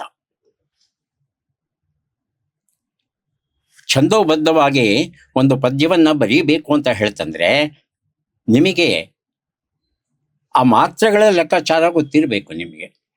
ಅದಿಲ್ಲದೆ ಹೇಗೆ ಮಾಡ್ತೀರಾ? ಈ ಒಂದು ಸಂದರ್ಭದಲ್ಲಿ ಈ ಶಬ್ದ ಸಿಗಲಿಲ್ಲ, ಅದಕ್ಕೇನ್ ಮಾಡಬೇಕು? ನಮ್ಮ ಕುಮಾರವ್ಯಾಸ ಏನ್ ಮಾಡ್ದ? ನಾರಾಯಣ ಅಂತ ಬಳಸ್ತಾವನು. ಅಂತ ಶಬ್ದ ಇದೆಯಾ? ನಾರಾಯಣ ಅಂತ ಹೇಳಬೇಕು, ಆದ್ರೆ ಆ ಛಂದಸ್ಸಿಗೆ ಹೊಂದುವ ಹಾಗೆ ನಾರಾಯಣ ಹೊಸ ಶಬ್ದ ಮಾಡ್ದ. ನಾರಾಯಣ ಅಂತ ಕರೆದ್ರೆ ಅವನೇನ್ ಬೇಜಾರು ಮಾಡ್ಕೊಳ್ಳಲ್ಲ. ಹೀಗೆ ಗಣಿತ ಎಲ್ಲಕ್ಕೂ ಮೂಲ. ಆ ಗಣಿತದ ಮೇಲೆ ಪ್ರೀತಿ ಬೆಳೆಯೋ ಹಾಗೆ ಯಾರದೂ ಪಾಠ ಮಾಡಲ್ಲ. ಗಣಿತ ಅಂದ್ರೆ ಎಲ್ಲರೂ ಹೆದರ್ ಓಡಬೇಕು, ಗುಮ್ಮನ್ ಮಾಡ್ಬಿಟ್ಟಿದ್ದಾರೆ ಗಣಿತ ಮೇಲೆ. ಹಾಗಾಗಿ ನೀವು ಯಾವುದೇ ಕ್ಷೇತ್ರದಲ್ಲಿ ಏನಾದರೂ ಸಾಧನೆ ಮಾಡಬೇಕು, ಓದಬೇಕು, ಅಧ್ಯಯನ ಮಾಡಬೇಕು ಅಂದ್ರೆ ಮೂಲಭೂತವಾದದ್ದು ಗಣಿತ. ಇನ್ನು ನಿಮ್ಮ ಮೂಲ ನೋಡೋದಾದ್ರೆ ಹುಟ್ಟಿದ್ದು ಬೆಳೆದಿದ್ದೆಲ್ಲ ಮಲ್ಲೇಶ್ವರಂ ಅಲ್ಲಿ, ಬೆಂಗಳೂರಿನ ಮಲ್ಲೇಶ್ವರಂ. ಅಂದ್ರೆ ಬೆಂಗಳೂರಿನ ತುಂಬಾ ಒಂದು ಹಳೆಯ ಏರಿಯಾ, ಅದರದೇ ಒಂದು ವೈಬ್ ಇದೆ. ಒಂದು ಚಟುವಟಿಕೆಗಳು ಈಗಲೂ ಅದರ ಒಂದು ಕಂಪನ್ನ ಈಗಲೂ ಹರಡಿಸ್ತಾನೆ ಇರುತ್ತೆ. 70-80ರ ದಶಕದ ಮಲ್ಲೇಶ್ವರಂ ಮತ್ತು ಈಗ ಒಂದು ಬೆಂಗಳೂರನ್ನ ತಗೊಂಡ್ರೆ ಗ್ಲೋಬಲ್ ಸಿಟಿಯಾಗಿ ಮಾರ್ಪಾಡಾಗಿದೆ. ಸುಮಾರಷ್ಟು ಬದಲಾವಣೆಗಳಾಗಿದೆ. ಈ ಕಲ್ಚರಲ್ ಶಿಫ್ಟ್ ಅನ್ನ ಆ ಪುಟ್ಟ ಹುಡುಗ ನೋಡ್ತಿದ್ದ ರೀತಿಗೂ ಈಗ ನೀವು ನೋಡ್ತಿರುವಂತಹ ರೀತಿಗೂ ಎಷ್ಟು ಬದಲಾವಣೆಗಳಿದೆ, ಮತ್ತು ಇದು ಪೂರಕನ ಅಥವಾ ಮಾರಕನ? ಸಂಪೂರ್ಣ ಭಿನ್ನವಾಗಿದೆ. ಈಗ ಮಲ್ಲೇಶ್ವರಕ್ಕೆ ಹೋದ್ರೆ ಯಾವಾಗ ಮಲ್ಲೇಶ್ವರ ಬಿಟ್ಟು ಹೋಗ್ತೇನೆ ಆ ರೀತಿಯಾದ ಒಂದು ಚಡಪಡಿಕೆ ಶುರುವಾಗುತ್ತೆ. ಬೆಂಗಳೂರನ್ನ, ಅದರಲ್ಲೂ ಮಲ್ಲೇಶ್ವರ ಮತ್ತು ಬಸವನಗುಡಿಯನ್ನ ಪಿಂಚಣಿದಾರರ ಸ್ವರ್ಗ ಅಂತ ಕರೆಯೋರು. ಅಷ್ಟು ಪ್ರಶಾಂತವಾಗಿರ್ತಾ ಇತ್ತು ಎರಡೂ ಬಡಾವಣೆ. ದೊಡ್ಡ ವಾಹನ ಅಂತ ಹೇಳ್ತಂದ್ರೆ ಸೈಕಲ್ಲು. ಎಲ್ಲ ಜಟಕ ಗಾಡಿಗಳನ್ನ ಓಡಿಸ್ತಾ ಇದ್ದಿದ್ದಾಗ ಸೈಕಲ್ ಇದೆ ಒಬ್ಬರ ಮನೆಯಲ್ಲಿ ಅಂತ ಹೇಳ್ತಂದ್ರೆ ಅವರು ಶ್ರೀಮಂತರು ಅಂತ ಅರ್ಥ.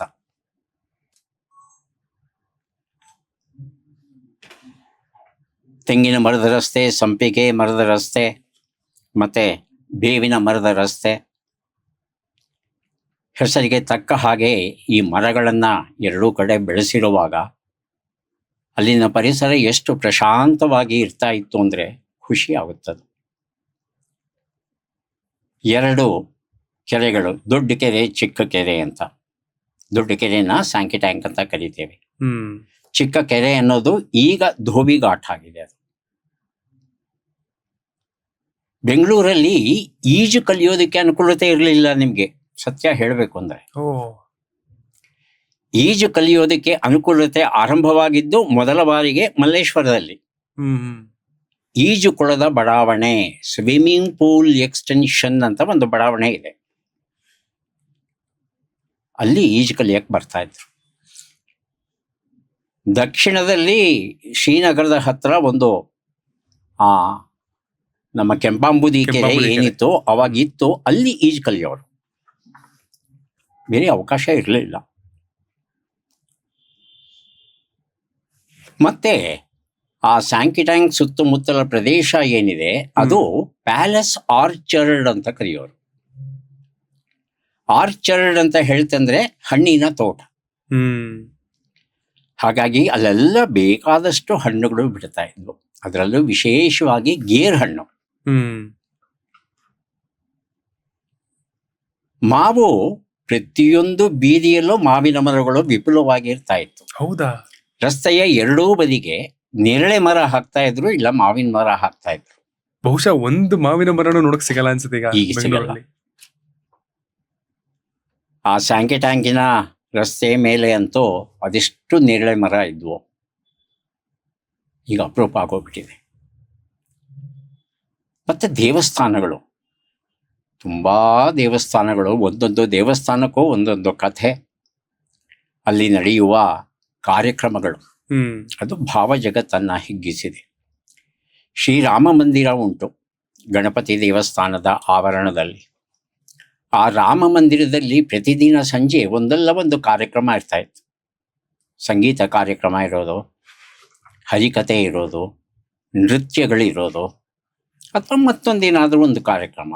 ಸಂಜೆಯ ಹೊತ್ತು ತಾಯಿಯ ಜೊತೆ ಹೋಗ್ತಾ ಇದ್ದೆ. ಹಾಗಾಗಿ ಬೇಕಾಗಿಯೋ ಬೇಡವಾಗಿಯೋ ಗೊತ್ತಿಲ್ಲ, ಎಲ್ಲ ಪುರಾಣದ ಕಥೆಗಳು ಆ ವಯಸ್ಸಲ್ಲೇ ಕಿವಿ ಮೇಲೆ ಬೀಳೋಕ್ ಶುರುವಾಯಿತು. ಅಲ್ಲಿ ನಡೀತಾ ಇದ್ದಂಥ ಜಾತ್ರೆಗಳು, ಉತ್ಸವಗಳು, ದೀಪಾವಳಿ ಹಬ್ಬದ ವೈಭವ, ಗಣಪತಿ ಹಬ್ಬ ಬಂತು ಅಂತ ಹೇಳ್ತಂದ್ರೆ ಮೆರವಣಿಗೆ. ಒಂದೊಂದು ಬಡಾವಣೆಯವರು ತಮ್ಮ ತಮ್ಮ ಗಣಪತಿಯನ್ನ ಒಂದೊಂದು ರೀತಿಯಲ್ಲಿ ಮೆರವಣಿಗೆ. ಆ ಸಂದರ್ಭದಲ್ಲಿ ನಾವು ನಿದ್ರೆ ಮಾಡಿದ್ದೇ ಕಡಿಮೆ, ಯಾಕಂದ್ರೆ ರಾತ್ರಿ 12 ಗಂಟೆಗೋ 1 ಗಂಟೆಗೋ ಮೆರವಣಿಗೆ ಬರೋದು. ಮಲಗಿದ್ದವ್ರು ಎದ್ದು ಓಡ್ತಾ ಇದ್ವಿ, ನೋಡ್ಬೇಕು ಹೇಗ್ ಮಾಡಿದ್ದಾರೆ ಗಣಪತಿನ. ಮತ್ತೆ ಅನೇಕ ಹಿರಿಯರು ಬಾಳಿ ಬದುಕಿದಂತಹ ಬಡಾವಣೆ ಅದು. ಹಾಗಾಗಿ ಅಲ್ಲೆಲ್ಲ ಹೋದಾಗ ಆ ನೆನಪುಗಳು ಬರೋದು ನಮಗೆ. ಸರ್ ಸಿ ವಿ ರಾಮನ್ ಅವರ ಬಂಗ್ಲೆ ಇದೆ, ಇವತ್ತೂ ಇದೆ. ಆ ಬಂಗ್ಲೆಗೆ ಹೋಯ್ತು ಅಂದ್ರೆ ವಿಶ್ವವಿಖ್ಯಾತ ವಿಜ್ಞಾನಿ ಇಲ್ಲಿದ್ನಲ್ಲಪ್ಪ, ಈ ಇದರಲ್ಲಿ ನಮ್ಮ ಮಲ್ಲೇಶ್ವರದಲ್ಲಿ. ಹಾಗಾಗಿ ಮಲ್ಲೇಶ್ವರ ತುಂಬಾ ಪ್ರಭಾವ ಬೀರಿದೆ ನಮ್ಮ ಮೇಲೆ. ಆಮೇಲೆ ಬೆಂಗಳೂರು ನಗರದ ಇತಿಹಾಸವನ್ನ ಸ್ವಲ್ಪ ನೋಡೋಕ್ಕೆ ಶುರುವಾಯಿತು. ಸ್ವಲ್ಪ ಆಳವಾಗಿ ಹೋಗಿ ನೋಡೋದಾದ್ರೆ ನನಗೆ ತುಂಬಾ ಮೆಚ್ಚುಗೆಯಾದದ್ದು ನಮ್ಮ ಕೆಂಪೇಗೌಡರು ಮತ್ತು ಅವರ ಮಂತ್ರಿಗಳೊಬ್ಬರು, ಗಿಡ್ಡನಾಯಕ ಅಂತ ಏನೋ ಅವರ ಹೆಸರು. ಅವರು ಇಡೀ ಬೆಂಗಳೂರನ್ನ ಸುತ್ತಾಕಿ ಬೆಂಗಳೂರನ್ನೇ, ಈ ಪ್ರದೇಶವನ್ನೇ ಯಾಕೆ ಆಯ್ಕೆ ಮಾಡಿದ್ರು ಅನ್ನೋದಕ್ಕೆ ಕಾರಣಗಳನ್ನ ಕೊಡ್ತಾರೆ. ಉತ್ತರ ಭಾರತ, ದಕ್ಷಿಣ ಭಾರತ ಎರಡೂ ಪ್ರದೇಶಗಳ ನಡುವೆ ಇರ್ತಕ್ಕಂಥ ವ್ಯಾಪಾರಿ ಪಥ ಏನಿದೆ ಅದು ಬೆಂಗಳೂರು ಮೂಲಕ ಹಾದು ಹೋಗುತ್ತೆ. ಅರಬ್ಬಿ ಸಮುದ್ರದಿಂದ ಬಂಗಾಳ ಕೊಲ್ಲಿ, ಬಂಗಾಳ ಕೊಳ್ಳಿಯಿಂದ ಅರಬ್ಬಿ ಸಮುದ್ರ, ವ್ಯಾಪಾರ ವಹಿವಾಟು ಈ ಬಂದರು ನಗರಗಳ ನಡುವೆ ನಡೀಬೇಕಾದ್ರೆ ಅದು ಬೆಂಗಳೂರು ಮೂಲಕ ಹಾದು ಹೋಗ್ಬೇಕು. ಪ್ಲಸ್ ಆಕಾರದಲ್ಲಿ ಈ ಎರಡೂ ಹೆದ್ದಾರಿಗಳು, ವಾಣಿಜ್ಯ ಪಥಗಳು ಬೆಂಗಳೂರಲ್ಲಿ ಸೇರುತ್ತೆ. ಬೆಂಗಳೂರು ಇರೋದು ದೊಡ್ಡ ಕಲ್ಲಿನ ಬಂಡೆಯ ಮೇಲೆ, ಗ್ರಾನೈಟ್. ವಿಶ್ವದಲ್ಲಿ ಅತ್ಯುತ್ತಮವಾದಂಥ ಗ್ರಾನೈಟ್ ನಮ್ಮಲ್ಲಿ ಸಿಗುತ್ತೆ. ಕರ್ನಾಟಕವನ್ನ, ಅದರ ಅರ್ಥವನ್ನ ಹೇಳೋದಕ್ಕೆ ನಾವು ಕೆಲವು ಶಬ್ದಗಳನ್ನ ಬಳಸ್ತೇವೆ. ಕಮ್ಮಿತ್ತು ನಾಡು, ಕಂಪನ್ನು ಹರಿಸುವ ನಾಡು, ಶ್ರೀಗಂಧವನ್ನ ಬೆಳೆಯುವಂತ ನಾಡು ಅನ್ನೋದು ಒಂದು ಅರ್ಥ. ಕರುನಾಡು, ಎತ್ತರವಾದ ನಾಡು, ಸರಾಸರಿ 900 ಮೀಟರ್ ಎತ್ತರದಲ್ಲಿದೆ ಸಮುದ್ರ ಮಟ್ಟದಿಂದ ನಮ್ಮ ಬೆಂಗಳೂರು. ಹಾಗಾಗಿ ಕರುನಾಡು. ಕರಿನಾಡು, ಉತ್ತರ ಕರ್ನಾಟಕದ 10 ಜಿಲ್ಲೆಗಳಲ್ಲಿ ಇರೋದು ಕಪ್ಪು ಮಣ್ಣು. ಕಪ್ಪು ಮಣ್ಣಿನ ನಾಡು ಕರ್ನಾಟಕ. ಹಾಗೆಯೇ ಕಲ್ಲು ನಾಡು ಅನ್ನೋ ಹೆಸರು ಉಂಟು. ಯಾಕಂದ್ರೆ ಕರ್ನಾಟಕದ ಬಹುಪಾಲು ಪ್ರದೇಶ, ನಮ್ಮ ಕರಾವಳಿಯನ್ನ ಬಿಟ್ಟರೆ ಉಳಿದ ಅಷ್ಟೂ ಪ್ರದೇಶ ಈ ಗ್ರಾನೈಟ್ ಬಂಡೆಯ ಮೇಲೆ, ದಖನ್ ಪ್ರಸ್ಥಭೂಮಿಯ ಮೇಲೆ ಇದೆ. ಕಲ್ಲು ನಾಡು. ಹಳೆ ಬೆಂಗಳೂರಲ್ಲಿ ಯಾವ್ದಾದ್ರು ಒಂದು ವಿಷಯನ ತುಂಬಾ ಮಿಸ್ ಮಾಡ್ಕೋತೀರಾ, ಆಗಾಗ ನೆನಪಾಗುತ್ತೆ ಅಂದ್ರೆ ಯಾವುದು? ಆ ರೀತಿ ಕೇಳ್ಬಿಟ್ರೆ ಬಹಳ ಕಷ್ಟ ಆಗುತ್ತೆ ಉತ್ತರ ಕೊಡೋದು. ಯಾವ್ದಾದ್ರು ಒಂದು ವಿಚಾರ ಹೇಳ್ತು ಅಂದ್ರೆ, ತಾತ ವಿಜ್ಞಾನ ಮಂದಿರ ಸುತ್ತಮುತ್ತಲ ಪ್ರದೇಶ ಇತ್ತಲ್ಲ, ಅದು ಬಹಳ ಮೆಚ್ಚುಗೆಯಾದಂಥ ಪ್ರದೇಶ. Sankey tank, Indian Institute of Science, palace orchard, Mekhri circle, ಇವೆಲ್ಲ ಸಂಜೆ ಹೊತ್ತು ನಾವು ಹೋಗ್ತಾ ಇದ್ವಿ ಹವಾ ಸೇವನೆಗೆ. ಹಾಗೆ ಆ ಪ್ರಶಾಂತತೆ ಏನಿದೆ ಇವತ್ತು ಹೋಗ್ಬಿಟ್ಟಿದೆ. ಇವತ್ತು ತಾತ ವಿಜ್ಞಾನ ಮಂದಿರದ ಒಳಗೆ ಹೋಗಬೇಕು ಅಂತ ಹೇಳ್ತಂದ್ರೆ 108 ವಿಘ್ನಗಳಿವೆ. ಹ್ಮ್ ಅನುಮತಿ ತಗೊಂಡು ಹೋಗ್ಬೇಕು. ಆವಾಗ ಹಾಗಿರ್ಲಿಲ್ಲ, ಯಾರು ಬೇಕಾದ್ರೂ ಹೋಗ್ಬೋದಾಗಿತ್ತು. ಅಲ್ಲಿರ್ತಕ್ಕಂಥ ಮರಗಳು, ಅದು ಒಂದು ಅದ್ಭುತವಾದ ಸ್ಥಳ. ಇಂಡಿಯನ್ ಯೂನಿವರ್ಸಿಟಿ ಆಫ್ ಸೈನ್ಸ್ ಅಂತ ನಾವೇನು ಕರೀತೇವೆ, ಅದ್ಭುತವಾದ ಸ್ಥಳ. ಅಲ್ಲಿ ಅದ್ಭುತವಾದ ಅಪರೂಪದ ಮರಗಳಿವೆ. ಗಣಪೆ ಬಳ್ಳಿ ನೋಡಿದ್ದೀರಾ ಅಂತ ಹೇಳ್ತಂದ್ರೆ ಗೊತ್ತಿಲ್ಲ ಏನದು ಅಂತ. ಟಾರ್ಜನ್ ಗೊತ್ತಾ? ಗೊತ್ತು. ಟಾರ್ಜನ್ ಒಂದು ಮರದಿಂದ ಇನ್ನೊಂದು ಮರಕ್ಕೆ ಜಿಗಿತಾನ. ಅವನು ಹೇಗೆ ಜಿಗಿತಾನೆ? ಯಾವುದೋ ಒಂದು ಬಳ್ಳಿಯನ್ನ ಹಿಡ್ಕೊಂಡು ಜಿಗಿತಾನೆ. ಆ ಬಳ್ಳಿ ಯಾವುದು? ಅದು ಗಣಪೆ ಬಳ್ಳಿ. ಎಂಟಡ ಅಂತ ಕರಿತೇವೆ ವೈಜ್ಞಾನಿಕವಾಗಿ. ಕರ್ನಾಟಕದ ಪಶ್ಚಿಮ ಘಟ್ಟಗಳಲ್ಲಿ ವಿಪುಲವಾಗಿ ಬೆಳೆಯುತ್ತೆ. ಎಷ್ಟು ಗಟ್ಟಿ ಇರುತ್ತೆ ಅದು ಅಂತ ಹೇಳ್ತಂದ್ರೆ 4 ಜನ ಜೋತು ಬಿದ್ದರೂ ಅಲ್ಲಾಡಲ್ಲ, ಅಷ್ಟು ತಡೆಯುತ್ತೆ. ತುಂಬಾ ಜನ ಗೊತ್ತಿಲ್ಲ ಆ ಥರದ್ದು ಇದೆ, ಒಂದು ಬಳ್ಳಿ ಇದೆ ಅನ್ನೋದೇ ಗೊತ್ತಿಲ್ಲ. ಅದು ಟಾಟಾ ಇನ್ಸ್ಟಿಟ್ಯೂಟ್ ಅಲ್ಲಿ ಇದೆ. ಎಷ್ಟೋ ಜನಕ್ಕೆ ತೋರಿಸಿದ್ದೇನೆ ಅದನ್ನ, ನೋಡಿ ಇಲ್ಲಿದೆ, ಎಂಟಡ ಇಲ್ಲಿದೆ ಅಂತ. ಇಲ್ಲಿ ಇರೋ ಒಂದು ಮರದ ವಿಶೇಷ ಅಂದ್ರೆ ಸುತ್ತಮುತ್ತಲು ಇರ್ತಕ್ಕಂಥ 4-5 ಮರಗಳಿಗೆ ಒಂಥರ ಹಬ್ಕೊಂಡ್ಬಿಟ್ಟಿದೆ. ಅದು ಬಳ್ಳಿ, ಅದು ಎಂಟಡ ಅನ್ನೋದು ಹಬ್ಕೊಂಡ್ಬಿಟ್ಟಿದೆ ಪೂರ್ತಿ. ಅವೆಲ್ಲ ಹೋಗಿ ನೋಡ್ತಾ ಇದ್ವಿ ನಾವು. ಈಗ ಸ್ವಾತಂತ್ರ್ಯ ಇಲ್ಲ. ಈ ಬದಲಾವಣೆ ಆಗ್ತಿದೆಯಲ್ಲ, ಅಂದ್ರೆ ನಮ್ಮ ಬೆಂಗಳೂರು ಗ್ಲೋಬಲ್ ಸಿಟಿ ಆಗಿದ್ದು, IT ಹಬ್ ಆಗಿದ್ದು, ಪಬ್ ಕ್ಯಾಪಿಟಲ್ ಆಗಿದ್ದು, ಈ ಎಲ್ಲ ಬದಲಾವಣೆಗಳ ಜೊತೆಗೆ ನಮ್ಮ ಕನ್ನಡ ಭಾಷೆಯ ಬಳಕೆ ಕೂಡ ಬದಲಾವಣೆ ಆಗಿದೆ. ಕಂಗ್ಲೀಷಲ್ಲಿ ಮಾತಾಡ್ತೀವಿ, ಇಲ್ಲಾಂದ್ರೆ ಇವತ್ತಿನ ದಿನ ಒಂದಷ್ಟು ಒಳ್ಳೆಯ ಪದಗಳ ಸೊಗಡನ್ನ ಕೇಳದೆ ಕಮ್ಮಿ ಆಗ್ಬಿಟ್ಟಿದೆ. ಬಹುಶಃ ಎಲ್ಲೋ ನಿಮ್ಮ ಕಾರ್ಯಕ್ರಮದಲ್ಲೋ ಇನ್ನೊಂದಷ್ಟು ಕಡೆ ಎಲ್ಲ ಕೇಳದ್ ಬಿಟ್ರೆ ದಿನನಿತ್ಯದ ಜೀವನದಲ್ಲಿ ಆ ಥರದ ಪದಗಳನ್ನ ಕೇಳ್ತಾನೆ ಇಲ್ಲ. ಇದು ಕನ್ನಡದ ಅಸ್ತಿತ್ವ ಮತ್ತು ಭಾಷಾ ಬಳಕೆ ಕೂಡ ದಿನೇ ದಿನೇ ಕಮ್ಮಿ ಆಗ್ತಿದೆ ಅಂತ ನಿಮ್ಗೆ ಅನ್ಸುತ್ತಾ? 2 ವಿಚಾರಗಳನ್ನ ಪ್ರಸ್ತಾಪ ಮಾಡಿದ್ರೆ, ಒಂದು ಬೆಂಗಳೂರು ನಗರದ ಸ್ವರೂಪದ ಬಗ್ಗೆ. ನನಗೆ ನಮ್ಮ ಪುರಪಿತೃಗಳು ಯಾರಿದ್ದಾರೋ, ಬೆಂಗಳೂರು ನಗರದ ಹಣೆಯ ಬರಹವನ್ನ ಮರೆಯುವಂತ ರಾಜಕಾರಣಿಗಳು ಯಾರಿದ್ದಾರೋ ಅವರ ಬಗ್ಗೆ ಅಸಮಾಧಾನ ಇದೆ. ನೀವು ಲಂಡನ್ನಿಗೆ ಅಥವಾ ನ್ಯೂಯಾರ್ಕ್ಗೆ ಹೋಯ್ತು ಅಂದ್ರೆ ನಗರದ ಹೊರ ಸ್ವರೂಪ ಏನಿದೆ, 100 ವರ್ಷಗಳಿಂದ ಬೆಳೆದು ಬಂದಂತ ನಗರ, ಅದನ್ನ ಹಾಗೆ ಉಳಿಸ್ಕೊಂಡಿದ್ದಾರೆ ಅವರು. ಈ ರೈಲುಗಳು ಇತ್ಯಾದಿಗಳು ಮಾಡಬೇಕು ಅಂದ್ರೆ, ರಸ್ತೆಗಳು ಮಾಡಬೇಕಾದ್ರೆ ಎಲ್ಲವೂ ನೆಲಾಂತರ್ಗತ, ಅಂಡರ್ಗ್ರೌಂಡ್. ಮೆಟ್ರೋನ ನಾವು ನೆಲ ಮೇಲೆ ಮಾಡಿಬಿಟ್ಟಿದ್ದೇವೆ. ಹಾಗಾಗಿ ಅನೇಕ ಕಟ್ಟಡಗಳನ್ನ ನೋಡ್ಲಿಕ್ಕೆ ಆಗೋಲ್ಲ, ಅಡ್ಡ ಇದ್ಬಿಟ್ಟಿದೆ. ಪಾರಂಪರಿಕ ಕಟ್ಟಡಗಳನ್ನೆಲ್ಲ ಹಾಳು ಮಾಡಿಬಿಟ್ಟಿದ್ದಾರೆ, ಮರಗಳನ್ನು ಹಾಳು ಮಾಡಿಬಿಟ್ಟಿದ್ದಾರೆ. ಅದೇ ಲಂಡನ್ನಲ್ಲಿ ನೀವು ನ್ಯೂಯಾರ್ಕ್ಗೆ ಹೋಯ್ತು ಅಂದ್ರೆ ಅಲ್ಲಿ ಅವರು ಹಾಗೆ ಹಾಳು ಮಾಡಿಲ್ಲ, ಎಲ್ಲವನ್ನೂ ಅಂಡರ್ಗ್ರೌಂಡ್ ಮಾಡಿದ್ದಾರೆ. ನಗರದ ಹೊರ ಸೌಂದರ್ಯ ಏನಿದೆ ಆ ಸೌಂದರ್ಯವನ್ನ ಹಾಗೆ ಉಳಿಸ್ಕೊಂಡಿದ್ದಾರೆ. ನಮಗೆ ಆ ಸೌಂದರ್ಯ ಪ್ರಜ್ಞೆ ಇಲ್ಲ. ಇದು ನನಗೆ ತುಂಬಾ ನೋವನ್ನ ಉಂಟು ಮಾಡಿರುವಂತ ವಿಚಾರ. ಇದು ಒಂದು. ಎರಡನೇದು, ಭಾಷೆ ಬಗ್ಗೆ ಹೇಳಿದ್ರಿ ನೀವು.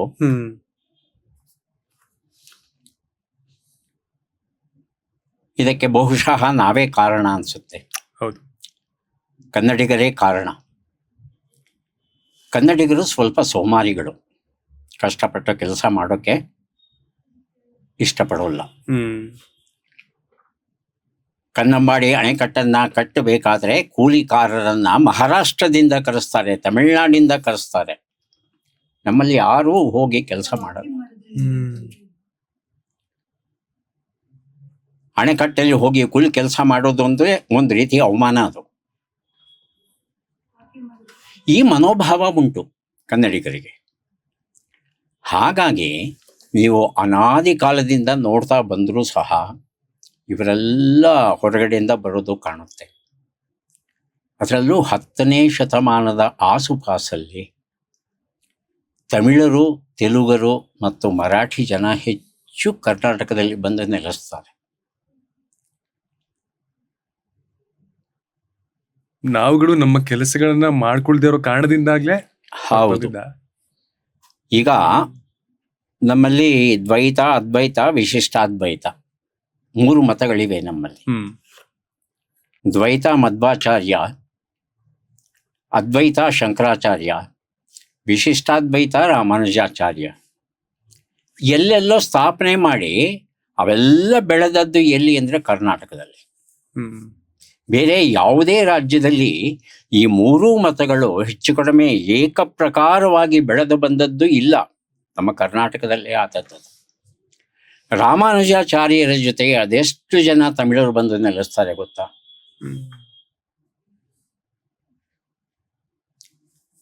ಹಾಗೆಯೇ ಬ್ರಾಹ್ಮಣ ಪರಂಪರೆ ಅಂತ ಏನಿದೆ, ಮಯೂರವರ್ಮ ಕ್ರಿಸ್ತಶಕ 350-400ರಲ್ಲಿ ಒಂದಷ್ಟು ಜನರನ್ನ ಅಹಿಚ್ಛತ್ರದಿಂದ ಕರ್ಕೊಂಬಂದು ಬ್ರಾಹ್ಮಣರನ್ನ ಇಲ್ಲಿ ನೆಲೆಗೊಳ್ಳೋಕೆ ಅವಕಾಶ ಮಾಡಿಕೊಡ್ತಾನೆ. ಆ ನಂತರ ಬಂದಂತೆಲ್ಲ ತೆಲುಗು ಬ್ರಾಹ್ಮಣರು ಯಾರಿದ್ದಾರೆ ಅವರೆಲ್ಲ ಗೋದಾವರಿ ತೀರದಿಂದ ಬಂದವರು, ತೆಲುಗುನವರು ಬಂದು ಇಲ್ಲಿ ನೆಲೆಸ್ತಾರೆ. ಸುಮ್ಮನೆ ನೀವು ನಮ್ಮ ಮೈಸೂರು ಮಹಾರಾಜರ ದಿವಾನರಿದ್ದಾರಲ್ಲ, ಅವರ ಪಟ್ಟಿಗಳನ್ನ ನೋಡಿ, ಯಾರ್ಯಾರಾಗಿದ್ರು ದಿವಾನರು, ಯಾವ ವಯಸ್ಸಲ್ಲಿ ಅಂತ, ಯಾವ್ಯಾವ ಮೂಲದವರು ಅಂತ. ಕನ್ನಡದವರು ನಿಮ್ಗೆ ಸಿಗಲ್ಲ.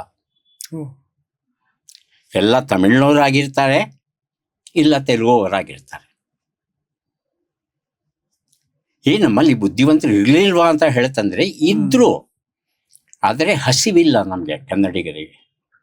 ಕಾವೇರಿ ತಾಯಿ ಉಳಿದ ಎಲ್ಲ ನದಿಗಳು ಸಮೃದ್ಧವಾಗಿ ನೀರನ್ನು ಕೊಡೋದ್ರಿಂದ, ಒಳ್ಳೆ ಮಣ್ಣಿರೋದ್ರಿಂದ, ಒಳ್ಳೆ ಬೆಳೆ ಬರೋದ್ರಿಂದ, ಹಿತವಾದ ವಾತಾವರಣ ಇರೋದ್ರಿಂದ ನೆಮ್ಮದಿಯಿಂದ ದಿಂಬ್ರಂಗ ಅಂತ ನಿದ್ರೆ ಹೊಡಿತೀವಿ ನಾವು. ಕಷ್ಟಪಟ್ಟು ಕೆಲಸ ಮಾಡಬೇಕು ಅನ್ನೋ ಬುದ್ಧಿ ಕನ್ನಡಿಗರಿಗಿಲ್ಲ. ಹಾಗಾಗಿ ತಮಿಳರು, ತೆಲುಗು, ಮರಾಠಿ ಇವರ ಪ್ರಭಾವ ಹೆಚ್ಚಾಗುತ್ತೆ. ಅವರು ಆಗಲೇ ಬಂದು ನೆಲೆಸ್ತಾರೆ. ಶ್ರವಣ ಬೆಳಗೊಳದಲ್ಲಿ ಇರುವಂತಹ ಗೊಮ್ಮಟದ ವಿಗ್ರಹವನ್ನ ನೋಡಿ, ವಿಗ್ರಹದ ಬುಡದಲ್ಲಿ ಕೆತ್ತಿದ್ದಾರೆ. ಈ ವಿಗ್ರಹವನ್ನ ಕೆತ್ತಿದವ್ರು ಯಾರು ಅಂತ ಹೇಳಿ ಬೇರೆ ಬೇರೆ ಭಾಷೆಯಲ್ಲಿ ಕೆತ್ತಿದ್ದಾರೆ. ಕನ್ನಡದಲ್ಲೂ ಕೆತ್ತಿದ್ದಾರೆ, ಮರಾಠಿಯಲ್ಲೂ ಕೆತ್ತಿದ್ದಾರೆ. 10ನೇ ಶತಮಾನಕ್ಕೆ ಮರಾಠಿ ಜನರ ಪ್ರಭಾವ ಎಷ್ಟರ ಮಟ್ಟಿಗೆ ಇತ್ತು ಅನ್ನೋದಕ್ಕೆ ಅಲ್ಲಿ ನಿಮಗೆ ಪುರಾವೆ ಸಿಗುತ್ತೆ. ಹೀಗೆ ಮೊದಲಿಂದಲೂ ಬೇರೆ ಭಾಷೆಯ ಜನ ಇಲ್ಲಿ ಬಂದು ನೆಲೆಸಿದ್ದಾರೆ. ಇನ್ನು ಟಿಪ್ಪು ಸುಲ್ತಾನ್ ಮತ್ತೆ ಹೈದರಾಲಿ ಕಾಲದಲ್ಲಿ ಸಾಕಷ್ಟು ಮುಸ್ಲಿಮರು ಬಂದು ಇಲ್ಲಿ ನೆಲೆಸ್ತಾರೆ. ಹಾಗಾಗಿ ಮೂಲ ಕನ್ನಡಿಗರು ಎಲ್ಲಿ ಅಂತ ಹುಡುಕ್ಬೇಕು ನಾವಿವತ್ತು. ಬೆಂಗಳೂರಲ್ಲಿ ಕನ್ನಡವನ್ನ ಅರ್ಥ ಮಾಡ್ಕೊಳ್ಳೋ ಜನ ಎಷ್ಟಪ್ಪ ಇದ್ದಾರೆ ಅಂದ್ರೆ 27%. ಅರ್ಥ ಮಾಡ್ಕೊಳ್ಳೋರು ನೀವೇನಾದ್ರೂ ಪ್ರಶ್ನೆ ಕೇಳಿದ್ರೆ ಉತ್ತರ ಕೊಡೋರು ಅಷ್ಟೇ. ಉಳಿದವರೆಲ್ಲ ಬೇರೆ ಭಾಷೆಯವರು. ನೀವು ಅವರ ಭಾಷೆಯಲ್ಲಿ ಮಾತಾಡಬೇಕಾಗುತ್ತೆ ಹೊರತು ಅವರು ನಿಮ್ಮ ಭಾಷೆಯಲ್ಲಿ ಮಾತಾಡಲ್ಲ, ಗೊತ್ತಿದ್ರೂ ಮಾತಾಡಲ್ಲ. 63% ಅಷ್ಟು, 73% ಅಷ್ಟು ಕಡಿಮೆ. ಇಡೀ ಕರ್ನಾಟಕದಲ್ಲಿ ಕನ್ನಡಿಗರ ಸಂಖ್ಯೆ ಎಷ್ಟಪ್ಪ ಅಂದ್ರೆ 64%. ಕೇರಳದಲ್ಲಿ ಮಲಯಾಳಿಗರ ಸಂಖ್ಯೆ ಎಷ್ಟು ಅಂದ್ರೆ 93%. ಇನ್ನೊಂದು ದುರಂತ ಯಾಕೆ ಕರ್ನಾಟಕದಲ್ಲಿ ಕನ್ನಡ ಕಡಿಮೆ ಆಯಿತು ಅಂದರೆ, ಎಲ್ಲ ಪ್ರಧಾನ ಸಂಸ್ಥೆಗಳು ನಿರ್ಮಾಣವಾದದ್ದು ಬೆಂಗಳೂರಲ್ಲಿ. ನೀವು ITI ತಗೊಳ್ಳಿ, HMT ತಗೊಳ್ಳಿ, HAL ತಗೊಳ್ಳಿ, BHEL ತಗೊಳ್ಳಿ, ಇಂಡಿಯನ್ ಇನ್ಸ್ಟಿಟ್ಯೂಟ್ ಆಫ್ ಸೈನ್ಸ್ ತಗೊಳ್ಳಿ, ಹೀಗೆ ದೊಡ್ಡ ದೊಡ್ಡ ಕಾರ್ಖಾನೆಗಳೆಲ್ಲ ನಮ್ಮ ಕರ್ನಾಟಕದಲ್ಲಿ ಬೆಂಗಳೂರಿನ ಸುತ್ತಮುತ್ತಲೂ ಸ್ಥಾಪಿತವಾಯಿತು. ಹಾಗಾಗಿ ಹೊರಗಡೆಯಿಂದ ಜನ ಬಂದರು, ಬಂದಿಲ್ಲಿ ನೆಲೆಸ್ಬಿಟ್ರು. ಯಾಕೆ ಮೈಸೂರಿಗೆ ಬೆಂಗಳೂರಿಗೆ ಬಂದ್ರು? ಕ್ಲೈಮೇಟ್ ಚೆನ್ನಾಗಿತ್ತು, ಪರಿಸರ ಚೆನ್ನಾಗಿದೆ. ಮಹಾರಾಜರ ದೂರದೃಷ್ಟಿ. ವಿಶ್ವೇಶ್ವರಯ್ಯ ಅಂತ ಮಹಾನುಭಾವರು ಯಾರಿದ್ದಾರೆ, ಸರ್ ಕೆ ಶೇಷಾದ್ರಿ ಅಯ್ಯರ್ ಅಂತವ್ರು ಯಾರಿದ್ದಾರೆ, ಅವರ ದೂರದೃಷ್ಟಿಯ ಕಾರಣ ಸರ್ವತೋಮುಖ ಪ್ರಗತಿಗೆ ಕಾರಣವಾದರವರು. ಆದರೆ ಅದ್ರ ಜೊತೆಗೆ ಒಂದು ಉತ್ಪನ್ನವಾಗಿ, ಒಂದು ಸೈಡ್ ಎಫೆಕ್ಟ್ ಆಗಿ, ಪಾರ್ಶ್ವ ಪರಿಣಾಮವಾಗಿ ಬೇರೆ ಭಾಷೆಯ ಜನ ಬಂದು ನಮ್ಮಲ್ಲಿ ನೆಲೆಸಿದ್ರು. ಇಡೀ ಭಾರತದಲ್ಲಿ ಮಾತ್ರವಲ್ಲ, ಏಷ್ಯಾ ಖಂಡದಲ್ಲಿ ಮೊದಲ ಬಾರಿಗೆ ವಿದ್ಯುತ್ತನ್ನು ಉತ್ಪಾದನೆ ಮಾಡಿದವರು ನಾವು. ಮೊದಲು ಪ್ರಾಯೋಗಿಕವಾಗಿ ವಿದ್ಯುತ್ತನ್ನು ಉತ್ಪಾದನೆ ಮಾಡಿದ್ದು ಗೋಕಾಕ್ ಜಲಪಾತದಲ್ಲಿ. ಅಲ್ಲಿ ಉತ್ಪಾದನೆಯಾದ ವಿದ್ಯುತ್ತನ್ನು ಪಕ್ಕದಲ್ಲೇ ಇರ್ತಕ್ಕಂಥ ಟೆಕ್ಸ್ಟೈಲ್ ಇಂಡಸ್ಟ್ರಿ, ಕೈಮಗ್ಗದ ಕಾರ್ಖಾನೆ ಅವರಿಗೆ ಪೂರೈಸ್ತಾರೆ. ಮಹಾರಾಜರಿಗೂ ಅಯ್ಯರ್ ಅವರಿಗೂ ಅನಿಸುತ್ತೆ, ನಮ್ಮ ವಿಶ್ವೇಶ್ವರಯ್ಯ ಹೇಳ್ತಾರೆ ಒಂದು ಮಾತು, ಇಂಡಸ್ಟ್ರಿಯಲೈಸ್ ಆರ್ ಪೆರಿಶ್ ಅಂತ. ಹಾಗಾಗಿ ಮುಂದೆ ಭವಿಷ್ಯದಲ್ಲಿ ವಿಜ್ಞಾನಕ್ಕೆ, ಕಾರ್ಖಾನೆಗಳಿಗೆ, ಉದ್ಯಮಕ್ಕೆ ಬಹಳ ಬಹಳ ಆದ್ಯತೆ ಇರೋ ಕಾರಣ ದೇಶದ ಸಂಪತ್ತನ್ನು ನಿಯಂತ್ರಿಸುವ ಕಾರಣ ಅವುಗಳಿಗೆ ಆದ್ಯತೆ ಕೊಡಬೇಕು ಅಂತ ವಿದ್ಯುತ್ತನ್ನು ಉತ್ಪಾದನೆ ಮಾಡಲಿಕ್ಕೆ ನಿರ್ಮಾಣ ಮಾಡ್ತಾರೆ. ಬ್ರಿಟಿಷರನ್ನ ಕೇಳ್ತಂದ್ರೆ ವಿದ್ಯುತ್ತನ್ನು ಉತ್ಪಾದನೆ ಮಾಡುವ ತಂತ್ರಜ್ಞಾನವನ್ನು ನಮಗೆ ಕೊಡಿ ಅಂತ ಕೇಳ್ತಂದ್ರೆ ಕೊಡಲ್ಲ ಅವರು. ಶೇಷಾದ್ರಿ ಅಯ್ಯರ್ ಅವರು ಇದರ ಬಗ್ಗೆ ತಲೆ ಕೆಡಿಸ್ಕೊಳ್ದೆ ಅವರೇ ಯುರೋಪ್ಗೆ ಹೋಗಿ, ಯುರೋಪಿನ ಬ್ರಿಟನ್ ಅದಲ್ಲದೆ ಸುತ್ತಮುತ್ತಲ ದೇಶಗಳಲ್ಲೆಲ್ಲ ಓಡಾಡಿ ವಿದ್ಯುತ್ತನ್ನು ಹೇಗೆ ಉತ್ಪಾದನೆ ಮಾಡೋದು ಅನ್ನೋದಕ್ಕೆ ಸಂಬಂಧಪಟ್ಟ ಪುಸ್ತಕಗಳನ್ನೆಲ್ಲ ಸಂಗ್ರಹಿಸಿ ಅದಕ್ಕೆ ಬೇಕಾದ ಬಿಡಿ ಭಾಗಗಳನ್ನೆಲ್ಲದಕ್ಕೂ ಅಲ್ಲೇ ಕಾದಿರಿಸಿ ಹಡಗಿನ ಮೂಲಕ ನೀವು ಕಳಿಸ್ಕೊಡಿ, ಎಲ್ಲವನ್ನೂ ಅಲ್ಲೇ ಕೊಂಡ್ಕೊಂಡ್ಬಿಡ್ತಾರೆ. ಅವ್ರಿಗೆ ಆಶ್ಚರ್ಯ ಆಗೋಗುತ್ತೆ. ಯಾವುದೋ ಒಂದು ಪುಟ್ಟ ಸಂಸ್ಥಾನ ಅಂತೆ, ಒಬ್ಬ ರಾಜ ಅಂತೆ, ಅಲ್ಲಿ ಅವರು ವಿದ್ಯುತ್ತನ್ನು ಉತ್ಪಾದನೆ ಮಾಡ್ತಾರಂತೆ. ಇದೆಲ್ಲಿ ಸಾಧ್ಯ ಅಂತ ಅವರೆಲ್ಲ ನಕ್ಕು ಬಿಡ್ತಾರೆ. ಮೈಸೂರಿನ ರಾಜರ ಆಲೋಚನೆ ಅಷ್ಟು ಅಯ್ಯೋ ಅದ್ಭುತವಾದದ್ದು. ನಾಲ್ವಡಿ ಕೃಷ್ಣರಾಜ ಒಡೆಯರ್ ಅಂತ ಹೇಳ್ತಂದ್ರೆ ಎದೆ ಉಬ್ಬುತ್ತೆ. ಅಷ್ಟೆಲ್ಲ ಬಂದು ಇಲ್ಲಿ ಮೈಸೂರು ಸಂಸ್ಥಾನದ ಮುಖ್ಯ ಇಂಜಿನಿಯರ್ ಜೊತೆ ಕೂತ್ಕೊಂಡು ವಿದ್ಯುತ್ತನ್ನು ತಯಾರು ಮಾಡಬೇಕು ಅಂದರೆ ಮುಖ್ಯ ಇಂಜಿನಿಯರು ಅನೇಕ ಕಡೆ ನಿಂತು ಬಿಡ್ತಾರೆ. ಮುಂದೆ ಏನು ಮಾಡೋದು ಅರ್ಥವೇ ಆಗ್ತಾ ಇಲ್ಲ ಅಂತ. ಶೇಷಾದ್ರಿ ಅಯ್ಯರ್ ಅವರು ಸಾಹಿತ್ಯವನ್ನ, ಕಾನೂನನ್ನ ಓದಿದ್ರೂ ಸಹ ವಿಜ್ಞಾನದ ಬಗ್ಗೆ ಎಷ್ಟು ಪ್ರಭುತ್ವ ಅವರಿಗೆ ಇತ್ತು ಅಂದರೆ ಆ ಪುಸ್ತಕಗಳನ್ನು ಓದಿ ಹೀಗೆಲ್ಲ ಹೀಗೆ ಮಾಡಿ ಅಂತ ಮಾರ್ಗದರ್ಶನ ಕೊಡ್ತಾ ಇದ್ರು. ಹಾಗಾಗಿ ಅವರೆಲ್ಲರ ಸಾಮೂಹಿಕ ಪ್ರಯತ್ನದಿಂದ ಶಿವನ ಸಮುದ್ರದಲ್ಲಿ 1902ರಲ್ಲಿ ವಿದ್ಯುತ್ ಉತ್ಪಾದನೆ ಆಗುತ್ತೆ. ಯಾರ ಮಾರ್ಗದರ್ಶನ ಇಲ್ಲದೆ ಬರೀ ನೋಡಿ ಹೇಗೆ ಸಾಧ್ಯ? ಇದು ಮಹಾರಾಜರ ಒಂದು ಹಿರಿಮೆ. ಆ ವಿದ್ಯುತ್ತು ಮೊದಲ ಬಾರಿಗೆ ಬೆಳಗೋದು ನಮ್ಮ ಬೆಂಗಳೂರಿನ ಸಿಟಿ ಮಾರುಕಟ್ಟೆಯಲ್ಲಿ, ಸಿದ್ದಿಕಟ್ಟೆ ಅಂತ ಕರೆಯೋರು ಅದನ್ನ. ಸಿಟಿ ಮಾರುಕಟ್ಟೆ ವಾಸ್ತವದಲ್ಲಿ ದೊಡ್ಡ ಕೆರೆ, ಅದು ಸಿದ್ದಿಕಟ್ಟೆ ಕೆರೆ ಅಂತ. ಅದನ್ನ ಮುಚ್ಚಿ ಅದನ್ನ ಮಾರುಕಟ್ಟೆ ಮಾಡಿದ್ರು. ನಮ್ಮ ಬೆಂಗಳೂರು ಸಿಟಿ ಆಫ್ 1000 ಲೇಕ್ಸ್ ಅಂತ ಹೆಸರುವಾಸಿಯಾದದ್ದು. City of 1000 lakes. ಎಲ್ಲ ಕೆರೆಗಳನ್ನು ಮುಚ್ಕೊಂಡ್ ಬಂದ್ಬಿಟ್ಟಿದೀವಿ ಒಂದ್ ಕಡೆಯಿಂದ. ಸೊ ವಿದ್ಯುತ್ತಿನ ದೀಪ ಅಲ್ಲಿ ಬೆಳಗುತ್ತೆ, ವಿದ್ಯುತ್ತು ಯಥೇಚ್ಛವಾಗಿ ಸಿಗುತ್ತೆ. ವಿದ್ಯುತ್ತನ್ನ ಶಿವನ ಸಮುದ್ರದಿಂದ ಕೋಲಾರ್ ಗೋಲ್ಡ್ ಫೀಲ್ಡ್ಸ್ KGFಗೆ ಹಾಯಿಸ್ತಾರೆ ತಂತಿಯನ್ನ. ಇಡೀ ಜಗತ್ತಲ್ಲಿ ಇಷ್ಟು ಉದ್ದದ ತಂತಿಯನ್ನು ಹಾಯಿಸಿದಂತಹ ಮತ್ತೊಂದು ಉದಾಹರಣೆ ಇಲ್ಲ. ಇಡೀ ಜಗತ್ತಲ್ಲೇ ಪ್ರಥಮ ಸ್ಥಾನದಲ್ಲಿದೆ. ಇಷ್ಟು ಉದ್ದ, ಇಷ್ಟು ಕಿಲೋಮೀಟರ್ಗಳ ಉದ್ದ ವಿದ್ಯುತ್ತನ್ನು ಹಾಯಿಸಿದ ಉದಾಹರಣೆ ನಮ್ಮದು. ಬ್ರಿಟಿಷರಿಗೆ ಖುಷಿ ಆಗ್ಬಿಡುತ್ತೆ ವಿದ್ಯುತ್ ಸಿಕ್ತು ಅಂತ ಹೇಳಿ. ಯಾಕಂದ್ರೆ ದೊಡ್ಡ ವಿದ್ಯುತ್ ಯಾಕೆ ಬೇಕಿತ್ತು ಅವರಿಗೆ ಅಂತ ಹೇಳ್ತಂದ್ರೆ, ಇಡೀ ಜಗತ್ತಿನಲ್ಲೇ ಅತ್ಯಂತ ಆಳವಾದ ಗಣಿಗಳು ನಮ್ಮ KGF ಗಣಿಗಳು. ಹೆಚ್ಚು ಕಡಿಮೆ 2 ಕಿಲೋಮೀಟರ್ಗಿಂತ ಉದ್ದ ಆಳಕ್ಕೆ ಹೋಗುತ್ತದೆ. ಅಷ್ಟು ಕೆಳಗೆ ಹೋಗಬೇಕು ಅಂದ್ರೆ ನಿಮಗೆ ಲಿಫ್ಟ್ ಬೇಕು. ಲಿಫ್ಟನ್ನು ಹೆಂಗಂದ್ರೆ ಎಷ್ಟು ಅಂತ ಎಳಿಯಕ್ಕಾಗುತ್ತೆ. ಲಿಫ್ಟ್ ಚಾಲನೆಗೆ ವಿದ್ಯುತ್ ಬೇಕಾಯ್ತು. ಆಮೇಲೆ ಒಳಗೆ ಇಳಿತಾ ಇಳಿತಾ ಹೋದ ಹಾಗೆ ಏನಾಗುತ್ತೆ ಅಂದ್ರೆ ನೀರು ಸಂಗ್ರಹವಾಗ್ತಾ ಹೋಗುತ್ತೆ. ಯಾಕಂದ್ರೆ ಅಂತರ್ಜಲ ಇದ್ದೇ ಇರುತ್ತಲ್ವಾ. ಆ ನೀರನ್ನ ತೆಗಿಬೇಕು. ಹೆಂಗ್ ತೆಗಿಯೋದು? ಪಂಪು. ಆ ಪಂಪ್ ಕೆಲಸ ಮಾಡಬೇಕಾದ್ರೆ ವಿದ್ಯುತ್ ಬೇಕು. ಹೀಗೆ ಬ್ರಿಟಿಷರಿಗೆ ತುಂಬಾ ಅನುಕೂಲ ಆಗುತ್ತೆ. ಬ್ರಿಟಿಷರು ಮಹಾರಾಜರು ನೀಡಿದಂಥ ವಿದ್ಯುತ್ತನ್ನು ಬಳಸ್ಕೊಂಡು ಚಿನ್ನವನ್ನು ತೆಗೆದು ಒಂದಷ್ಟು ರಾಯಲ್ಟಿ ಅಂತ ಕೊಡ್ತಾರೆ. ಗೌರವ ಧನ ಅನ್ನೋ ಲೆಕ್ಕದಲ್ಲಿ ಒಂದಷ್ಟು ಕೊಡ್ತಾರೆ. ಆ ಹಣವನ್ನೆಲ್ಲ ಮಹಾರಾಜರು ಮತ್ತೆ ಸಂಸ್ಥಾನದ ಅಭಿವೃದ್ಧಿಗೆ ಬಳಸ್ತಾರೆ. ಬ್ರಿಟಿಷರಿಗೆ ಯಾವುದೇ ಕಾರಣಕ್ಕೂ 1% ಕೂಡ ನಂಬಿಕೆ ಇರ್ಲಿಲ್ಲ ಅನ್ಸುತ್ತೆ, ಇವ್ರು ವಿದ್ಯುತ್ ಕಂಡಿಡಿತಾರೆ, ಇದರೆಲ್ಲ ಮಾಡಕ್ ಸಾಧ್ಯ ಅಂತ. ಇಲ್ವೇ ಇಲ್ಲ, ನಂಬೋದೇ ಇಲ್ಲ ಅವರು, ಸಾಧ್ಯ ಇಲ್ಲ ಇವ್ರ ಕೈಯಲ್ಲಿ ಅಂತ. ಅಂಡ್ ರಾಜರು ಅದನ್ನ ಮಾಡೋದಕ್ಕಿಂತ ಮುಂಚೆ ಭಾರತದಲ್ಲಿ ಬೇರೆ ಯಾರು ಮಾಡಿದ್ರಾ? ಇಲ್ಲ, ಇಲ್ವಾ? ಇಡೀ ಏಷ್ಯಾದಲ್ಲಿ ನಂಬರ್ 1 ಅಂತೀನಲ್ಲ, ಭಾರತ ಮಾತ್ರ ಅಲ್ಲ, ಇಡೀ ಏಷ್ಯಾದಲ್ಲಿ. ಎರಡನೆಯದಾಗಿ ವಿದ್ಯುತ್ತನ್ನ ಆರಂಭ ಮಾಡಿದ್ದು ಡೆಹ್ರಾಡೂನ್ ಅಲ್ಲ, ಈ ಕಡೆ ಅಸ್ಸಾಂ ಕಡೆ ಬರುತ್ತೆ, ಡಾರ್ಜಿಲಿಂಗ್. ಆ ಡಾರ್ಜಿಲಿಂಗ್ ಅಲ್ಲಿ ಜಲಪಾತವನ್ನ ಉಪಯೋಗಿಸ್ಕೊಂಡು ವಿದ್ಯುತ್ತನ್ನ ಉತ್ಪಾದನೆ ಮಾಡಿ ನಗರಕ್ಕೆ ಪೂರೈಸ್ತಾರೆ.